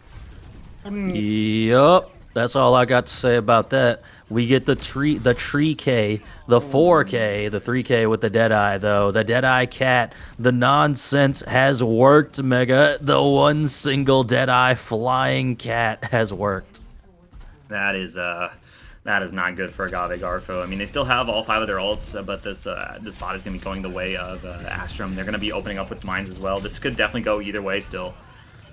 Ooh, Atra going to get Sean off, but God Hanzo immediately trading out Yup on that cast. Yup is just getting obliterated by this dive so far, but the cast, oh my goodness, God Hanzo catching out Dios with the wall of all things, and God Hanzo just continuing to layer in this damage on this Hazard. The catnap has taken Capium off the map. That's one way you can definitely deal with that Ana if you're the side of Astrum. I mean, if you're not going to be able to deal with them, then might as well just remove them from the game. I completely understand. The barrage is still online here for Luke, and it could go absolutely massive, but this engagement has really gone the way of Agave Garfo. Is probably Capium going to be coming back here soon, and with another kill into Yup, it's going to make it even more hard for Astrum to get this job done. Yeah, League Tat going to be getting that kill onto Yup. God Hanzo following up with a kill on the Optime, and the Orbital Ray was used, but not going to find much value there. And Agave Garfo just going to clean up the rest of these kills and push this bot, and it's gonna really start to get moving now, Mega. Yeah, they're going to unlock that forward spawn yet again and get even more meters on the board. And Astrum don't really have anything. They're going to be swapping up their composition a little bit, but all they really have is a barrage. And Agave Garfo is sitting pretty on 3 of their own ults. This nano could go on to somebody like God Hanzo. Once that downpour connects, I mean, it could go absolutely massive as Dios getting pressured out a little bit by this Tracer. Not going to be able to find anything for the time being, but this meter just still ticking up for the side of Agave Garfo. And there's not really answers from Astrum besides just this barrage that needs to go huge. No, it absolutely does. Not sure where Luke is at the moment, but Dios trying to layer in some pressure. God Hanzo getting caught low, going to push back and just you know, force out Dios. Dios just barely going to live, but that is going to be just enough as 2 kills are coming through. Make it 3 kills coming through for the side of Astrum. Yup, swapping over to this Emre and finding some high value. Luke gonna finish that kill off onto Sean off, and Astrum finally can get this bot moving. Dude, Astrum's health bars were so incredibly low there. They're barely able to get stabilized for the time being, and they're actually able to win out the engagement. And so now, oh, nice shot onto League Tat. As they're going to finally get some meterage under the board, and they're going to be building up to a lot of their own ults. As Agave Garfo kind of saved everything in that last engagement, and now it's going to be kind of a more even ult fight here between both of these teams. I'm going to be interested to see what the solution is for Agave Garfo. What are they going to open up with? Yeah, I'm thinking they're going to open up with this, and potentially the Nano and the Override Protocol going to be a combo here. The entire side of Agave Garfo trying to meet over here. The downpour coming through. Doesn't look like it catches on to anybody, but doesn't matter. God Hanzo says, I don't need that ultimate to do my damage. Sean off, going to get nanoed, not going to pop their Override Protocol. The nano damage alone going to be enough to kill 2, and League Tag going to finish off op time, and that is going to be a quick and decisive fight win for Agave Garfo. And Natura utilized the Nano as well. Very interesting to see that come out, as it didn't really find enough value. And so now the bot going to be going back over. Oh, nice shot on the Capium. That is not going to be a good engagement for the side of Agave Garfo. They're going to probably have to back up immediately. It's already a 4v5. Yeah, you definitely are going to have to, especially now that you've lost your Tracer. God Hanzo just going to be smart, die directly on that bot. Luke and Dios trying to finish off some more kills, and Luke going to get both of those stagger kills. Great job there from that Pharah. That's really going to help you not have to take this fight at mid. Something that needs to be considered, though, is Astrum having this advantage in terms of ults, but Luke hasn't popped this barrage just yet. They still have it in the back pocket. They've held it for several minutes now. Nice sleep on a God Hanzo. Gonna probably just barrage them in the head. Yeah, there goes God Hanzo. Finally gonna pop that barrage. And it looks like Astrum gonna be able to stabilize for the time being and get this fight win, especially with the tank advantage. That's the single most worth barrage I've ever seen in my life. That was wonderful, right? You called it, and immediately Luke follows up saying, oh, there's a barrage I can do for sure. Dios just terrorizing this backline right now on this Wrecking Ball. Just so much HP. We're already past the checkpoint, 66 meters and counting. Override Protocol going to be coming out from Sean off. They catch on to Atra, and Optime gets killed as well. The opposing Override Protocol gets popped from Yup, but Sean off just proving to be the better Emre, at least in this engage. Dios also popped that minefield. You might wish that you had that back. Yeah, really expensive for Astrum. I mean, they use the mines, the Override Protocol, and they don't have that barrage online. 70% to a nano, sure, but I mean, it's just a captive sun here for the side of Astrum. They need to go massive here based off of just plays. Capium gets taken out of the engagement, a very good start, but this bot is still being moved for the side of Agave Garfo. So even if they win out this fight, this bot has been pushed in the opposite direction, which is a really good play there from Agave. Yeah, great job moving that cart if you're Agave Garfo. Marcelo going to have that sound barrier online. I am curious if they're going to use it. God Hanzo going incredibly low on that hazard, but is going to manage to get away. Cart going to start moving in the positive side for Astrum. They are looking for something here. They do manage to take down League Tat on that Tracer. I mean, just an entire team saying, no, you are not going to live on this character right now. Dios continuing to swing through, layering in some damage onto that Emre, and just rolling into the back line. This Wrecking Ball is just all over the place right now. The hazard coming through. There goes the captive sun coming out from Optime. Gonna already take down Capium, and now trying to follow up with some more damage. That Nano Ilari just putting in the work right now, taking down the opposing Emre. God Hanzo, though, in the meantime, has taken down 2 back on the bot. And I mean, oh my goodness, God Hanzo taking down another one. Marcelo getting the boop kill onto Luke. And that is going to be Agave Garfo distinctly taking that fight. God Hanzo just putting in some work on this hazard. 30 seconds left. There's a lot of ults for the side of Agave Garfo. They use both of their support ults for the side of Astrum. They just have a barrage and coming up on mines, but this is last fight territory. Agave Garfo have the advantage. This should be their map to win here, pushing them to a match point series. But something needs to get done. Sean off already taken off the board here. This could really go either way.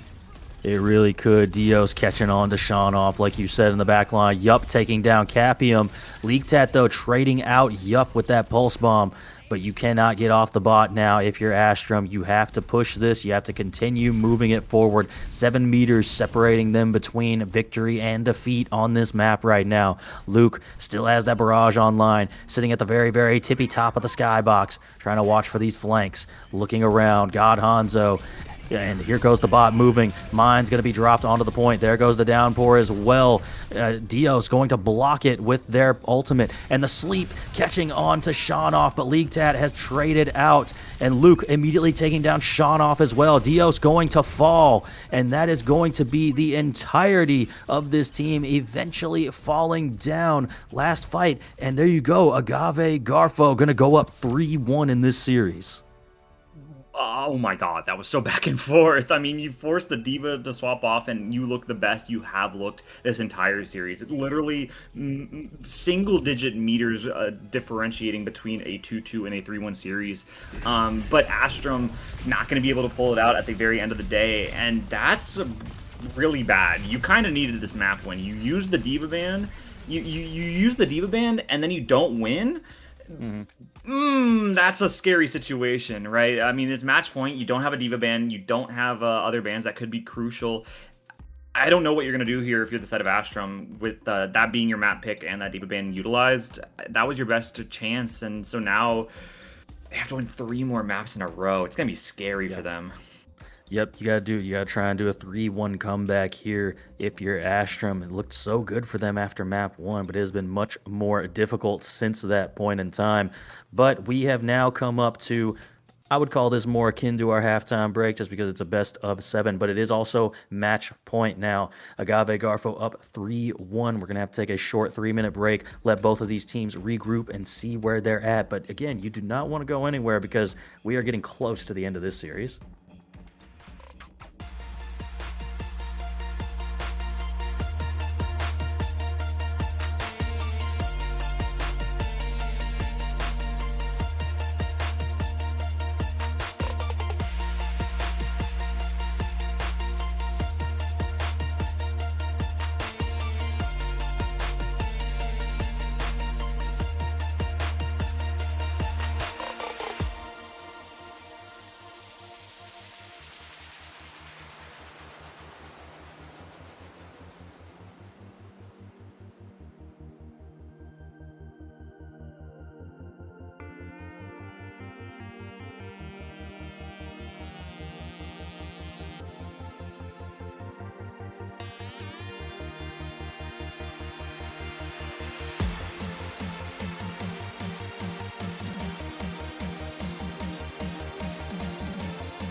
All right, welcome back, everybody. We're back in this Latin American Grand Finals. Agave Garfo currently up 3-1 on Astrum, but I mean, it feels like it's been a very back and forth series. I'm still Shadow Fang. That's still Mega Ninja. And, Mega, do you agree with me so far? Has it felt really back and forth for us to be in this 3-1 situation? Yeah, no, I completely agree with you. I think every single map has been incredibly close. Both of these teams pushing themselves to the absolute limit. We went to 4 flashpoints. We went to all 3 rounds of Liege. Actually, no, just 2 rounds of Lijiang, but they were like 99 to 100. Hmm. Went all the way for. I mean, there was meterage difference in this last one on this push map. They have been pushing each other to the absolute brink here. But Agave Garfo just getting the edge almost every single time since map number Hmm.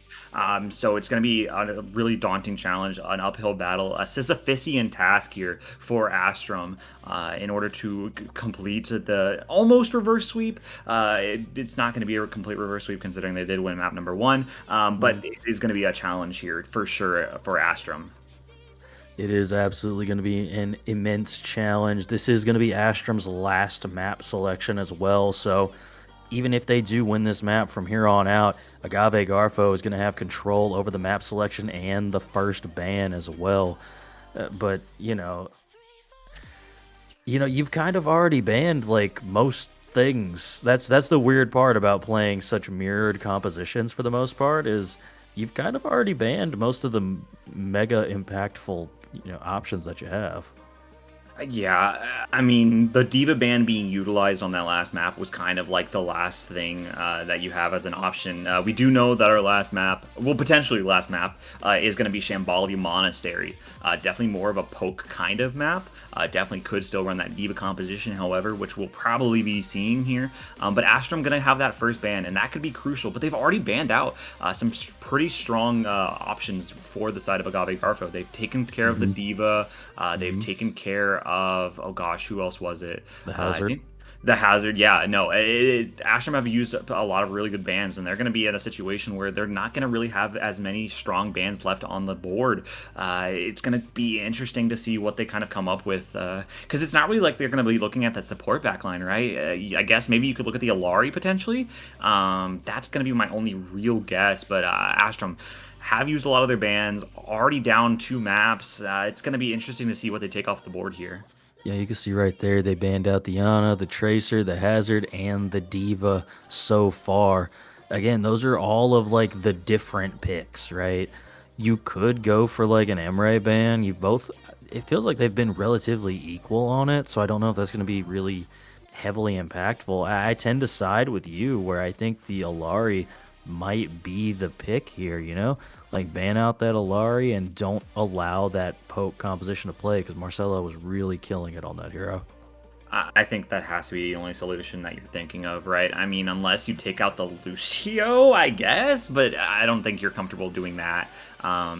But I mean, you've used so many good options. The Tracer ban, the Diva ban. There's not much left for Astrum to really do besides look at other options that they've been playing this series, which would probably lead us to believe that it is an Alari ban. Yeah, there we go. Astrum going to be taking care of that Alari for the time being. I think Alari is going to be pretty good on Shambali, so taking care of that is a really smart move. Alari, one of the more pokey supports, kind of like Baptiste, kind of like Zenyatta, but in a really strong spot right now. So I think it's a good ban from the side of Astrum here. And now Agave Garfo going to be looking at tank or damage.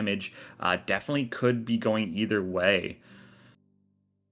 Yeah, I'm absolutely agreeing with you. Where in the world does Agave Garfo opt to go here? You got the choice. You got tank or a damage going to be your selection here. And you've been winning out in most of these exchanges, so there's not really anything that's super threatening, I feel like, to you. You took out the Pharah already, right? You took that out map 1. So what, are we gonna ban Echo here? Is that where it happens? Maybe, I guess you force Luke off of that option. Could potentially be a good situation for them. I don't know yet.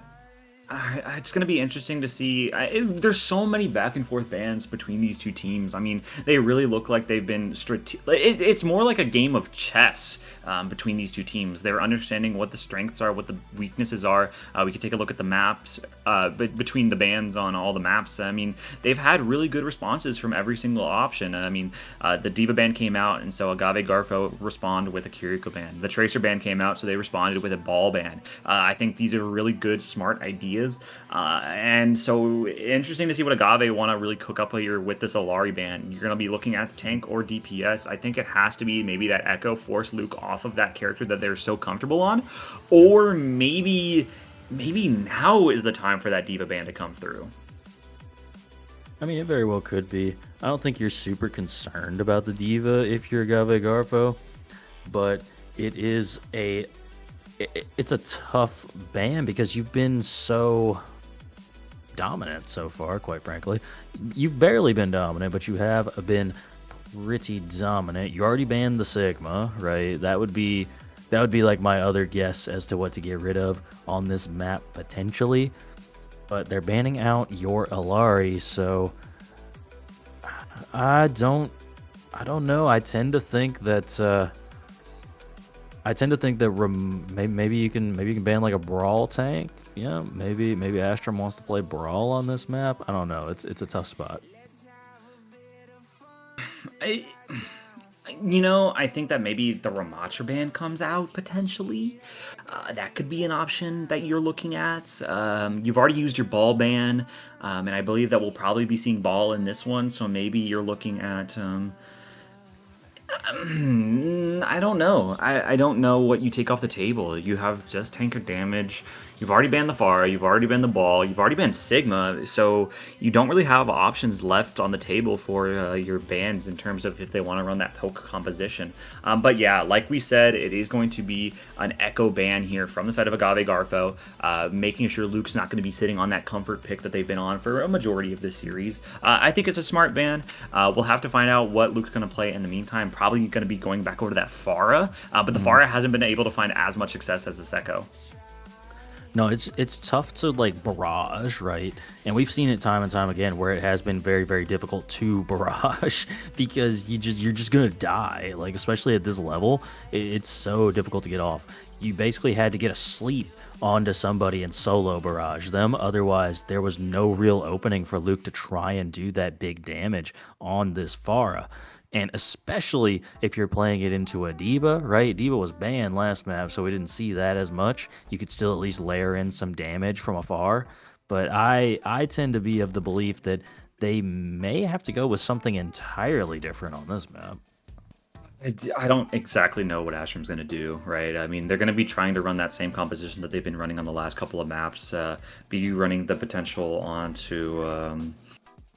It's going to be interesting to see what they kind of pop out with, right? Do they want to do something without the Diva? Do they want to try that Ball composition yet again? I'm not entirely sure.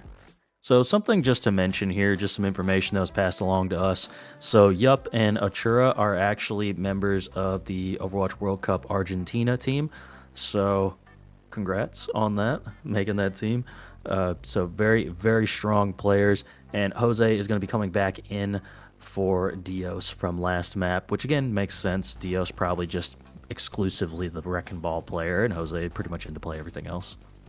Yeah, really, really good showing here from all of these players. A shout out to them for making that World Cup team. Very good showing. I mean, they made it through the Conference Cup. They're going to be sitting in the Americans qualifier right now, going against some pretty strong teams, but for the time being, they still need to win CGL, right? They still have to make this comeback happen, and it's definitely possible. It's definitely doable with Jose in. Probably going to be going back over that Diva mirror, but it's going to be difficult. It's going to be an uphill battle for sure. As Agave Garfo, they've looked like they've made it a really close series, despite it being a 3-1 scoreline.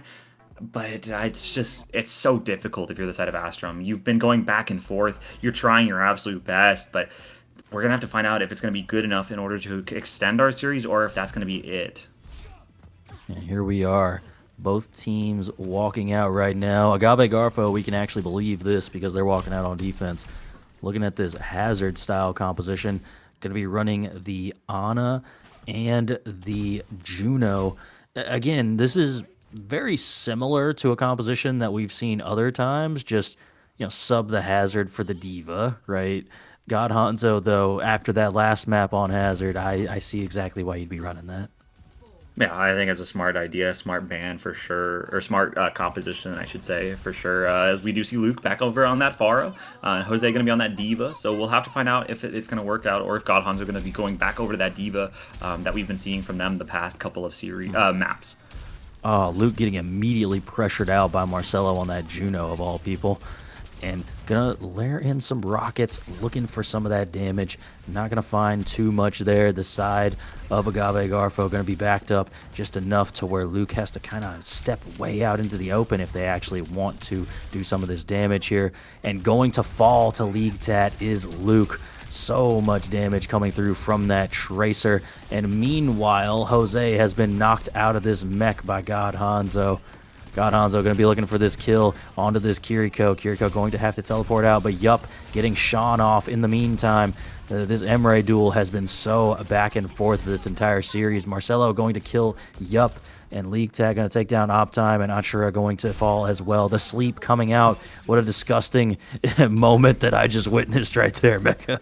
Yeah, that kind of felt a little bit brutal for some specific... we see Divas die all the time, but that one felt especially brutal. But Astrum now, not going to be changing up anything in terms of their composition. A lot of ults going to be coming online here for the side of Agave Garfo. Going to be coming up on a Pulse Bomb, coming up on a Downpour, and the only real option from Astrum there is going to be a Rush and an Override Protocol here. And it's going to be a little bit easier to use that Override Protocol, especially since there's not a Diva on the side of Agave Garfo. But we'll have to find out if it is going to be working out in their favor, or if God Hanzo going to be able to shut that down still. Whoa. Indeed, God Hanzo going incredibly low on this hazard right now. No more block left. The wall getting eaten. God Hanzo going to have to run far, far away right now. Just going to have to give up this entire corner. And a lot of ultimates going to be available for both teams here. Oh my goodness, Jose going incredibly low in that mech, but is going to live just barely. Override Protocol going to be popped from Yup, looking for some of that damage, going to get their counterpart in Sean off. And like you said, because there is no Diva, this Override Protocol is free to just wipe the floor with the side of Agave Garfo. 2 kills doesn't seem like a lot, but at this level, 2 kills is all you are going to need. And it's going to be so difficult for Agave Garfo to get back into this, especially with the amount of pressure that this Diva's putting on, as God Hanzo going to be back, going to have a Downpour, and there's 4 ults on the side of Agave Garfo. Not going to be able to connect on anybody, but Achura also off of the board, making it a 45 situation. This could go either way, and Astrum needs to win this out right here, right now. Oh, they absolutely do. Capium is going to take down Luke. And Shanoff popping that Override Protocol, going to get the kill onto Optime. Going to stagger out that Kiriko just a little bit longer right there. But that was a very, very expensive fight for Agave Garfo. They have just Array available, and Astrum have a Rush online, especially with 2 other ults coming online. It's going to be really difficult for God Hanzo to find something, but Luke is down! Luke is down! That's not good! That was one of your ults that were coming online here. Astrum have 4 skills, but it's a minute left on the clock. They need to win out something in order to get a time refresh. Oh my goodness, the slashes just coming through from God Hanzo. There goes the sound barrier engage as well as the Kitsune rush. God Hanzo has fallen, and Jose is just knee-deep in this enemy backline right now. Achura going to grab 2, Yup going to get another one, and then Jose going to finish off that final kill, and that's going to be an easy first point capture, I believe, at least it should be, coming through from Astrum.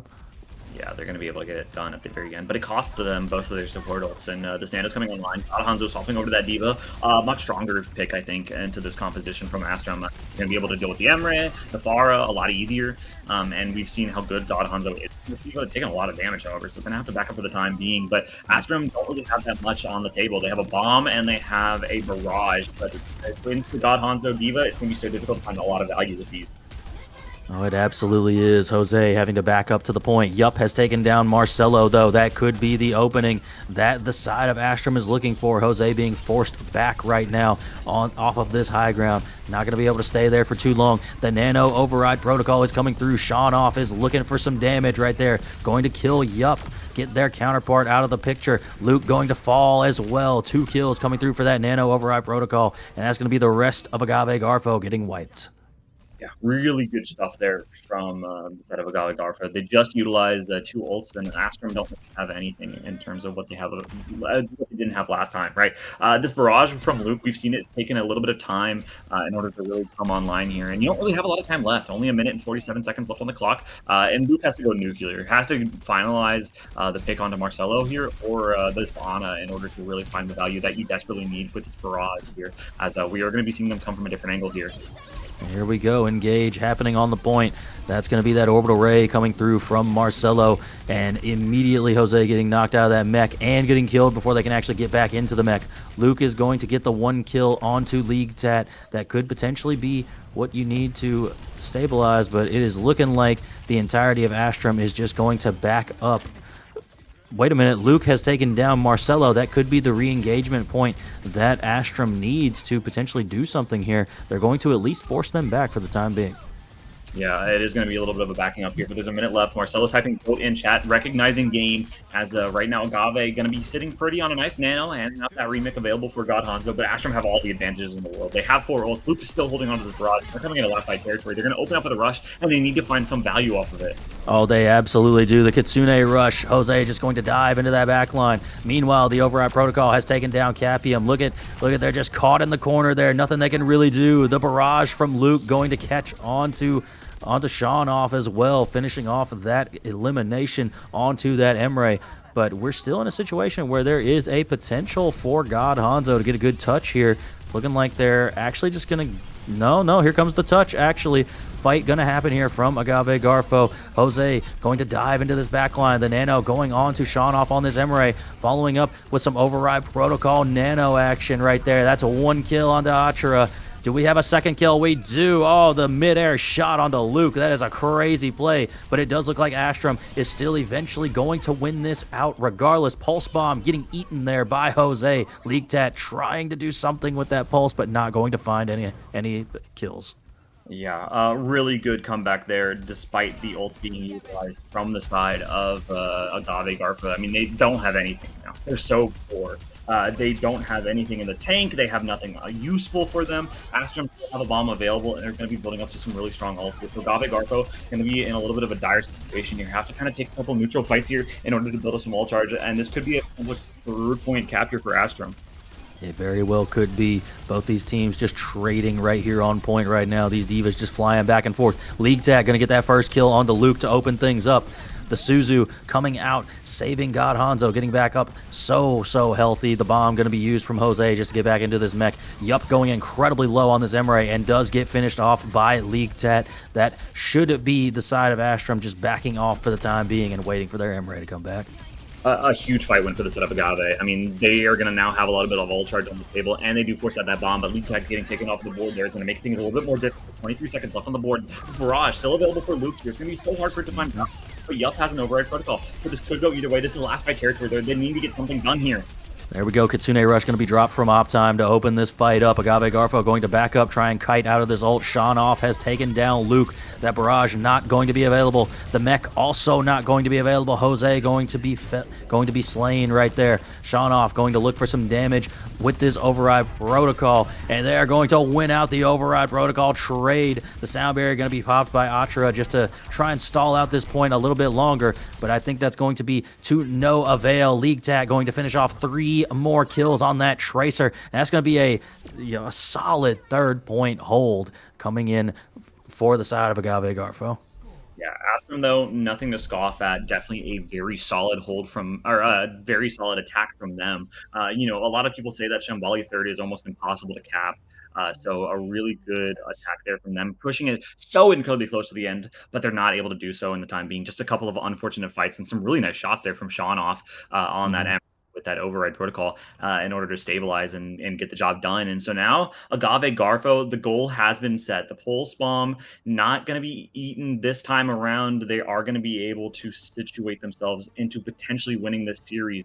The job is to go right there. We see where the bot has to end up, and Agave Garfo have that goal in mind. They could win out the grand finals right here, right now. It just depends on how strong their attack is. It really does. And, I got to shout out Sean off again, because there is at least like 3 override protocols where you're just landing not the big shot, but the multiple primary fires on people just flying through the air. It was very impressive. They were winning out that individual trade at least several times over. Luke going to say hello at the spawn doors, just be like, hey, I'm still on Farah right now, so we are absolutely in there right now. Here we go. Spawn door is going to open. I'm going to be really curious to see how this Ana Zen backline is going to play. How long it'll be around for. Definitely could be an option here for this side, but we could see a couple swaps ups as Marcelo going to already swap over to the side of the Kiriko that we've seen from actually inside of Capium. So I'm very interested to see how Marcelo plays. Double flex, definitely not a common composition, but Agave just going to be walking yet again. We're still on that Diva, and this is going to be a really close first fight. This is kind of going to set the tone for how well this attack is going to go for the Agave Garfo. Yeah, absolutely agreed. League Tat just looking for positioning on that Tracer, trying to find some pressure onto the back line. That is some really good defense matrix coming in from Jose, just saving Luke so well on that Farah right there. Jose going to get Sean off, and that is the opening that Astrum needs to just really get aggressive with this Farah and go into the back line. Jose has immediately traded out Capium as well, and they are going to try, Luke is going to try and get this final shot, but Optime says, no, that's for me to finish off right there. And this Tracer of League Tat still alive all the way in the back line. They might want to get a reset in.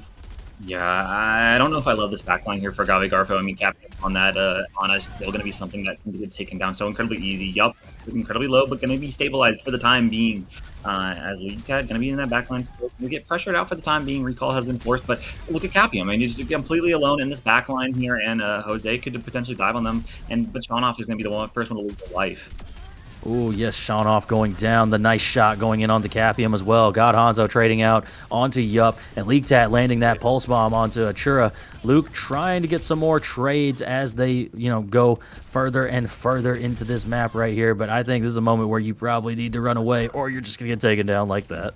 Yeah, Agave Garfo going to be coming up on 3 ultimates, coming up close to a rush, but Astrum have pretty much everything online here. This is going to be a really heavy ult fight for Astrum, and even if they win this out, they have to make sure not to commit everything. That way, they're going to have enough for this next engagement. They could try to go for a full hold here.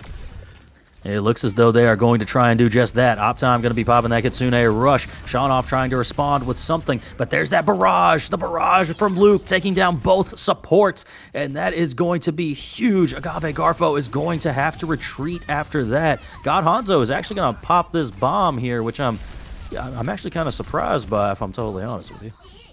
I just think that you needed to stay in the mech. We're coming up into potentially last fight territory, a minute 27 on the clock. Agave Garfo is so poor. They have nothing. They're going to have a rush, sure, but Astrum have everything in the bank. Override Protocol is going to be utilized first here, and this could be the end of the map right here, right now.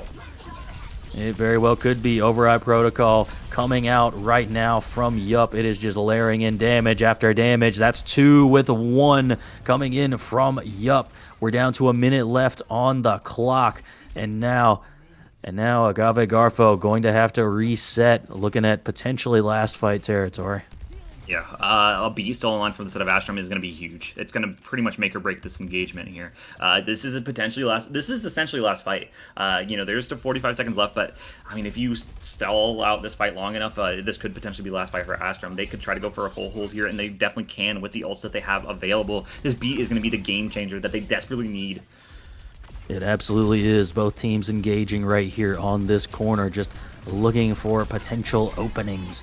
Not much happening yet. There's the Kitsune rush. God Hanzo going to push in, but the sound barrier going to be popped by Achura. Achura finding the kill onto Shanoff. Yup, following up with one onto League Tat. The World Cup members just following up, getting these kills for the side of Astrum right now. Jose going to finish off Marcelo, and here we are, 5 seconds left, and I don't believe anybody can actually touch here for the side of Agave Garfo. They cannot. Astrum going to take this map, put us in a 3-2 situation.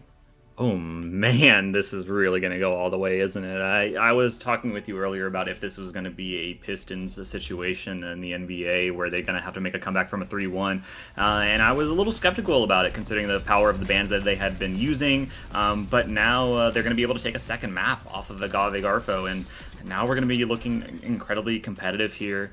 Really good pop-off moments from every single player individually. I mean, Yup on that Emre was incredible to watch. And I mean, it's going to be now potentially a series evening map here. Yeah, it's going to be very, very crucial. The next upcoming map, well, the next potentially 2 upcoming maps. But Agave Garfo still firmly in control. I mean, that was probably the first map that didn't look particularly close, you know? Getting first point held on Shambali while Astrum made it all the way to third point, that feels like a very, very big difference. But especially at this level, that's just like one fight. You know what I mean? One fight not going your way is really the difference between that and being all the way on third point. But now we're in a situation where the map pool is going to reset. So where in the world are we going to go next? There's so many options, right? The entirety of the map pool has been reset except for the maps that we've already played so far. So it's going to be interesting to see where we want to go. I mean, could potentially go back to control, but I do know that that is the other map that Astrum did take off of the board. So maybe you can go over to any of the other modes that you have already won before. But it's going to be interesting to see, right? I think the problem with Agave Garfo in that last matchup was their supports just not being in a very good position. I mean, they're trying to force this Ana to work, and yes, it did work on occasion on when we did go to those other maps where it was played like Runosapi, but just not going to be able to work in this situation. I mean, Luke and Jose just being able to isolate wherever Capium is and just kind of blow them apart. And Marcelo, not the Kiriko player, makes it a little bit more difficult for Agave Garfo to get that ult advantage, especially since Achura on that Lucio going to have that beat advantage. And it's just so hard to match it when you don't have your own beat on the table. So I think you might need to go back to a little bit of basics that you were running before. But Agave Garfo going to be able to get their map selection here. And I mean, the ocean is so wide right now in terms of what where you can go. I mean, I tend to think that they should probably go Atlas. I feel like Suravasa was definitely their best showing, and maybe they could go back to that Onron look that we were seeing previously, right? But it looks like they're actually going to pick a control map, and they are going to be taking us to Busan. Oh, very interesting. Astrum, they were able to get that first map win on control. So it's going to be interesting to see what Agave Garfo have cooking up for the second time around. I mean, it was one of the more not close situations for Lijiang. It was a 2-0 situation. All of the other ones have been incredibly close except for Shambali. So every time Astrum has won, it has been pretty dominantly. And now we're going back to the one of 2 modes that they won. It's going to be interesting to see how Agave Garfo respond. They still have a lot of bans on the table in terms of what they want to take off the board.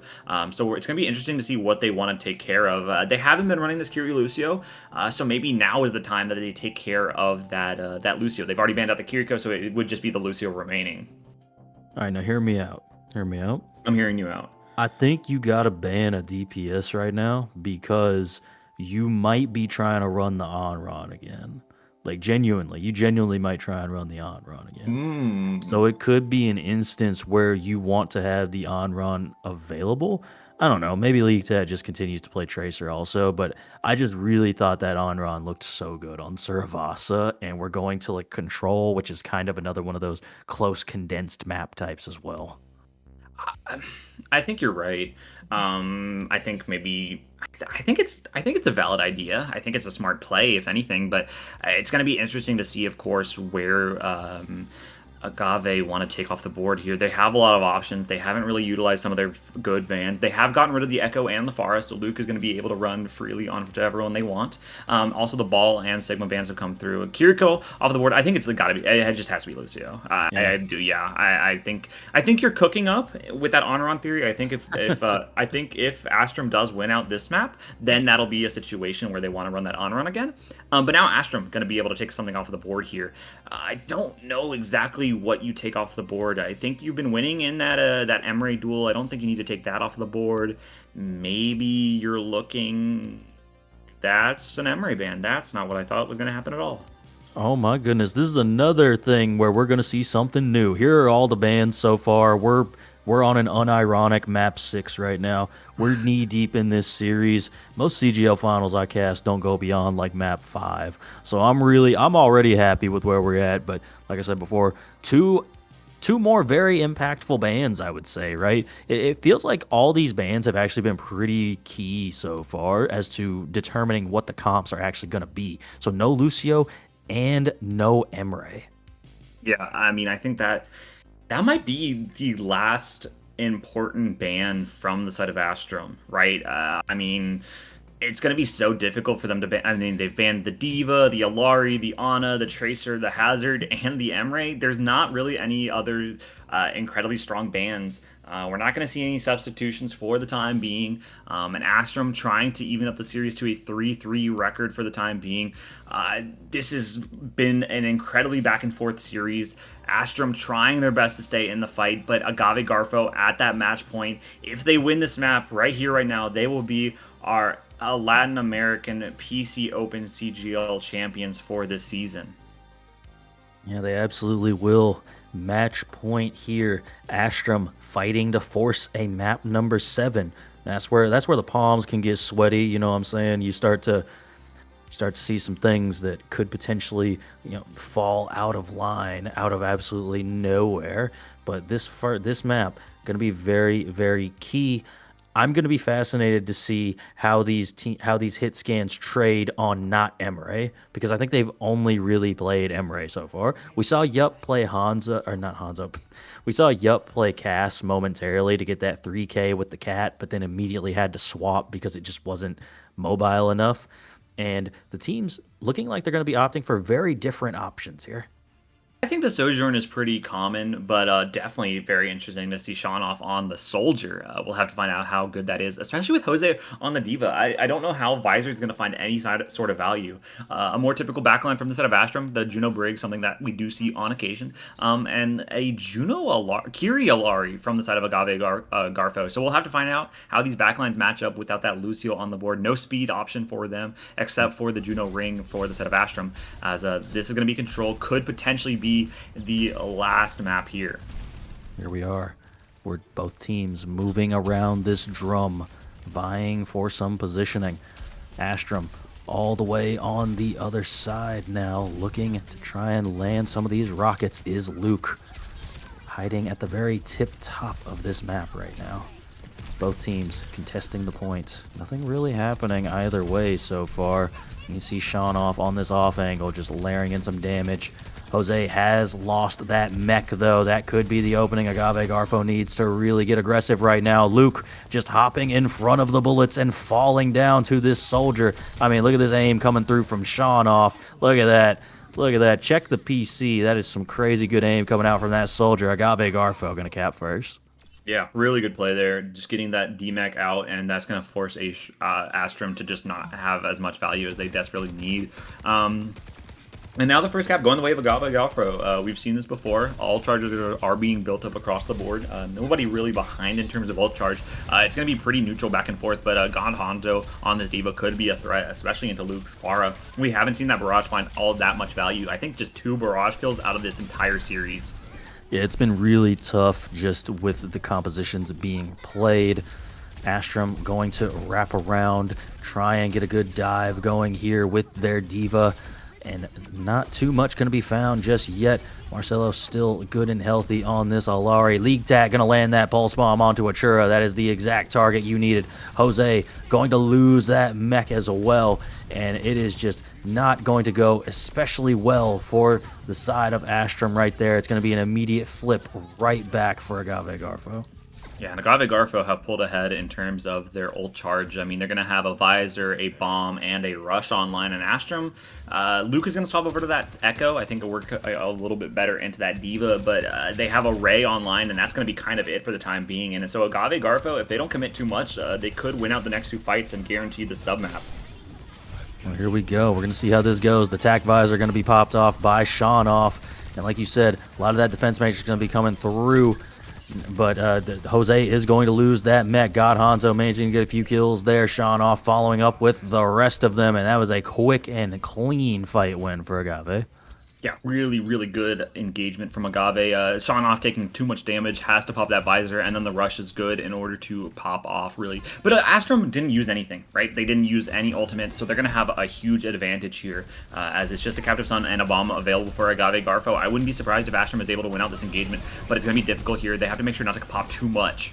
There you go. Orbital Ray coming out from Marcelo. Agave Garfo going to back off. Just try and kite that Orbital Ray. There goes the Captive Sun, catching on to quite a few. They're going to at least cause the one to burst. The second one burst, getting Luke. And that is a bomb. God Hanzo catching on to 3 with that bomb. And that's going to be an easy fight and subsequent map win for Agave Garfo.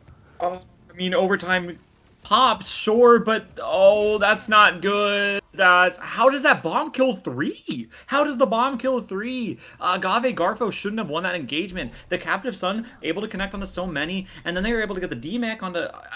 How did that happen? How did that happen? That should have been Astrum's fight win. You know, just a tough exchange right there. Especially like you said, the bomb just landing right in the middle of everybody. It's tough, you know, when you're in a situation. Maybe God Hanzo recognized it. Maybe God Hanzo was just remeching. I don't know. But it could have been a situation where Astrum had just used all their movement cooldowns. And when you used all your movement cooldowns, you're just kind of stuck there looking at the bomb that you know is going to kill you, and you can't really do much about it. Yeah, but they had the rally online, and the shield was reset. I don't know what happened. I'm so confused. But there's not going to be any substitutions nor swaps. As Achura going to be over on that Ana could be the difference maker. But Agave Garfo going to be 1-0 in this sub map lead, and we're going to have to see if Astrum is going to be able to hold on. But that's not a good start to this engagement.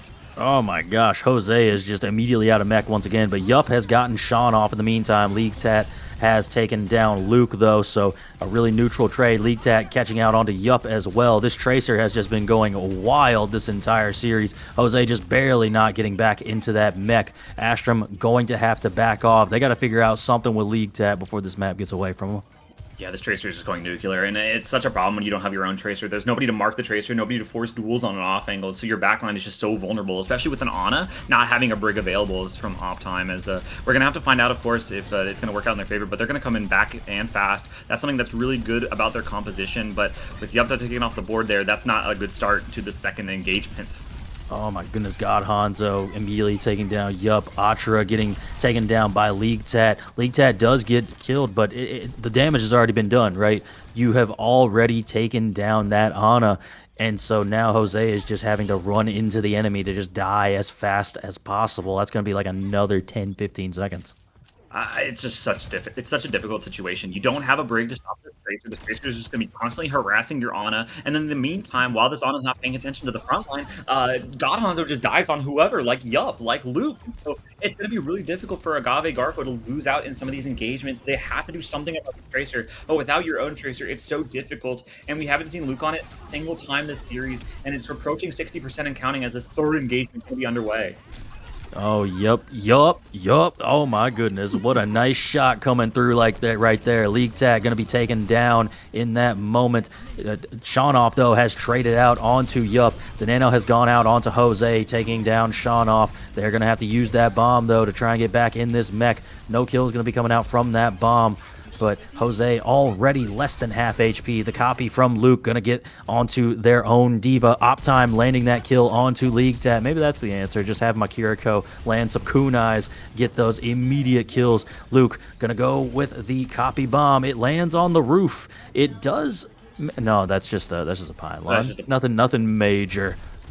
Okay, Astrum committed a lot there. They used the bomb, they used the nano, and the duplicate. And this is last fight territory for Agave Garfo. They have 4 ults on the board. Its overclock has to go nuclear. It has to go absolutely insane, and Agave Garfo has to stabilize everything. Otherwise, this could be a map flip and a fight win and series.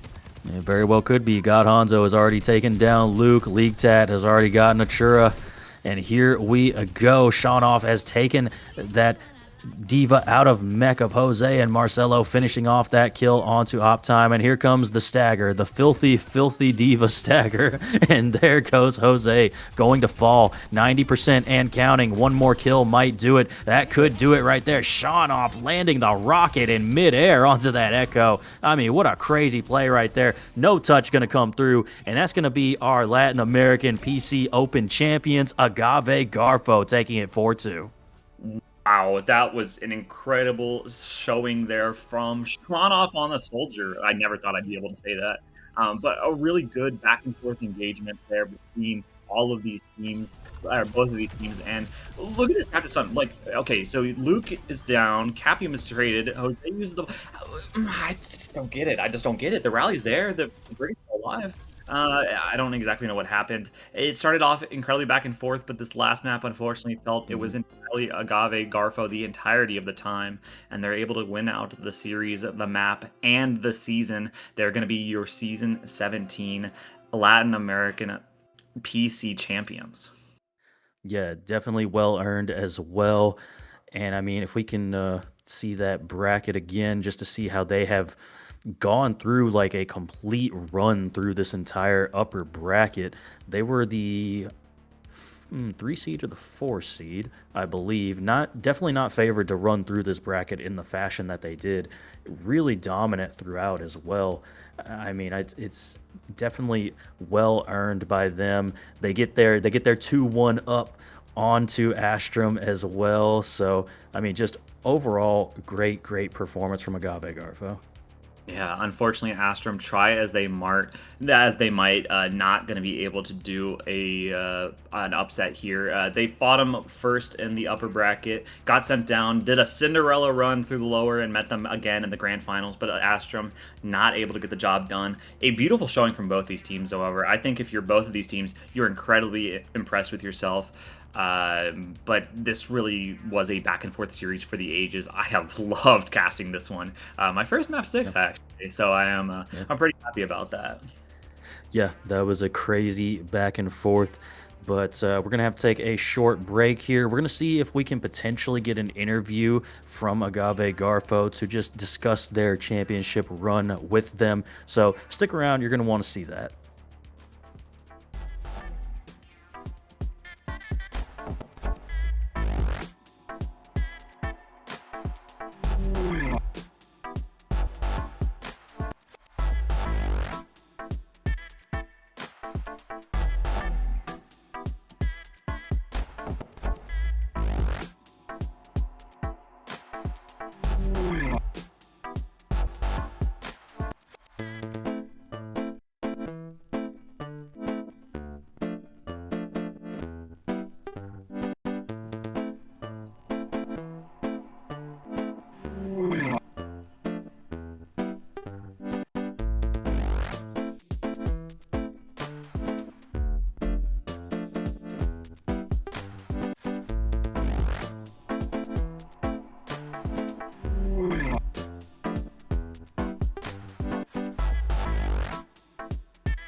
Got lots of love.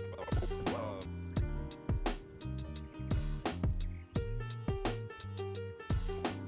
Got lots of love. Love. Got lots of love. Love. Got lots of love. Love.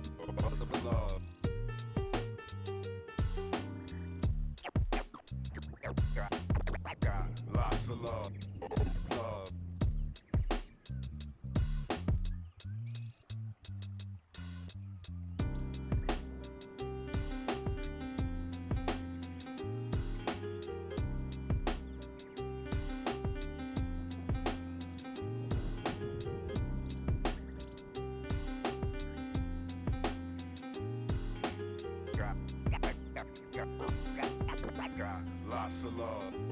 Love.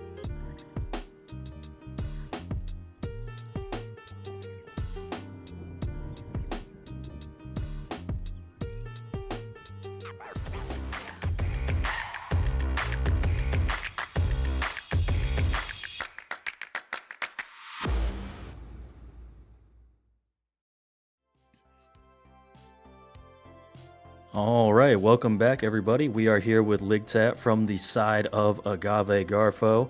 And how are you feeling after that win? I'm feeling pretty happy. I mean, I wish it was a bit quicker, you know, because I thought it was gonna be quicker, because I was planning to go to my grandma's birthday party. I didn't manage to go through, but I'm still really happy we managed to win. I mean, I think a CGL win is I can't even say it's over my grandmother's birthday, but no. Anyways, It's all right. It's all right. I'm happy. I'm happy. I'm happy. happy birthday to your grandma, I guess. But no, my Thank you. question is gonna be, you guys have been proving to be really dominant in this postseason playoffs. Haven't really dropped a single situation, a single series, and so. Were you guys surprised to see Astrum in the grand finals? Were you expecting to see them there, or were you expecting one of the other two teams to be facing off against you guys in the grand finals?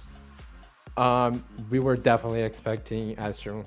Our prediction once the CGL started was Astrum, then us in second, then the other team that I forgot the name that left. It was Falling Eclipse, I believe, and then how's it called? Factor X. So we were debating if we were gonna win the season or not, because we really think this team is really strong, especially Luke, I'd say, because he's a really dominant flying character player, and it's really impressive. He plays really well. He grinds NA because we're from South America, and he grinds in other regions pretty much all the time. He's a big nerd of the characters he plays. So like we were a bit skeptical, but we're really happy we managed to pull it off. Yeah. I do want to ask, you guys are the champions for the South American and PC tier, and so I do want to ask you guys, of course, do you think that you'll be back next season to try to continue to defend your title, or have you reached the top and you're like, okay, we're going to be good from now? Oh, we definitely plan to play along, to continue to compete in the CGL matches. We love CGL. We love the support William Mundi and the Grupo Senju does. Like they provide us. It's a really good tournament. I have some feedback I want to give to them, but it's most of the time is impeccable.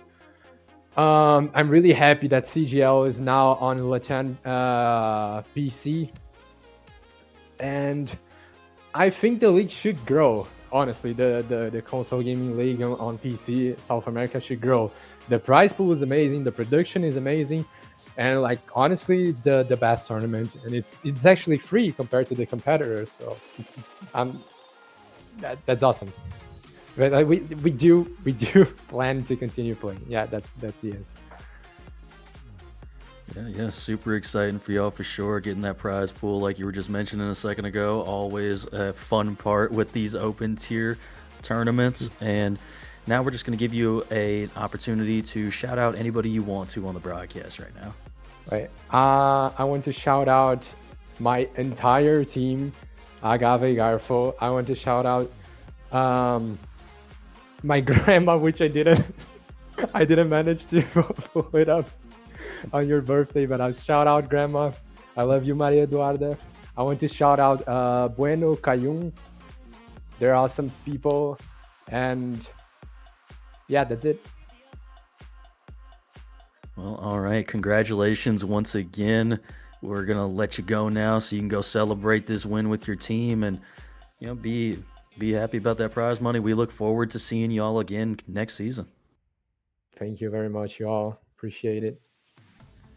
All right. Well, that was Ligtat from Agave Garfo, and just to mention as well, Ligtat did play in the Brazilian Overwatch World Cup tryouts. Almost managed to secure a spot, but did not quite make it, and is actually the brother of the social lead for the Brazilian team, Loki Gio. So, very important player down there in that Latin American scene. So, yeah, really, really great to get an interview with him and getting to see these two teams compete. Any last? And, just before we go through the rest of it, let's just take a look at that bracket one more time so we can take a look. Yeah, a really, really good showing there from Agave Garfo, managing to take that in a 4-2 situation. They've done it before. They did it now. They're going to be the winners of this season of CGL. And like Ligtat said, hoping to see this region grow incredibly so. Also very interesting to hear that Ligtat tried out for Brazil, made it really far, and not able to secure that spot. I mean, listen, I'm not going to say anything bad, but if I was Team Brazil, I'd be looking at this and I'd be like, oh, well, hold on a minute now. Maybe we should have picked this guy up. But really good showing from Agave Garfo. Congratulations to them for the incredible season. Astrum, we hope to see you guys again as well. I think you guys put up a huge showing, and I believe that you guys could definitely come back and contend again for that Grand Finals Championship title. Yeah, absolutely. And before we head out, this is not the only CGL action that will be being had today. You can see right there, we have Virtus Pronouns Academy and EIG Assassins that is actually going on right now. So you're definitely going to want to take a look at that. You can see right there, EIG Assassins up 1-0 right now. That is in our Diamonds here.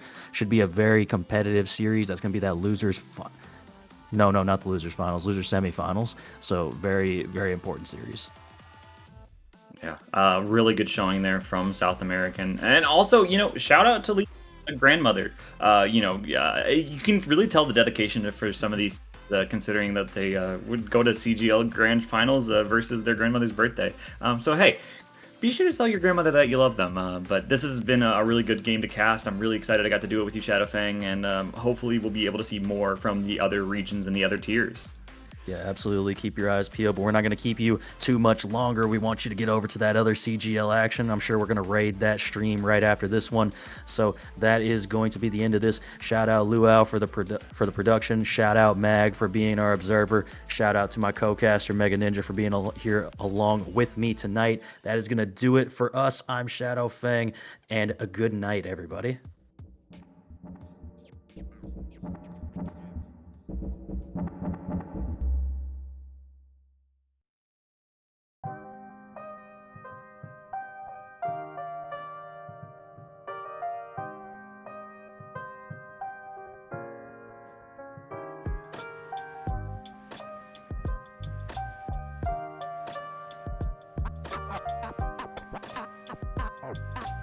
I'm not crazy, Malin. I'm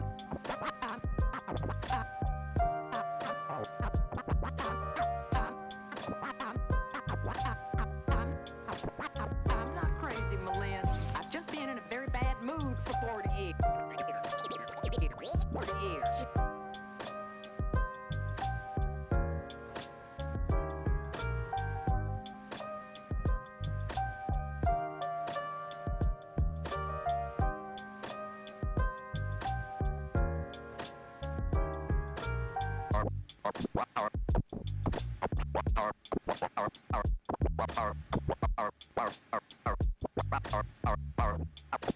Carpe diem.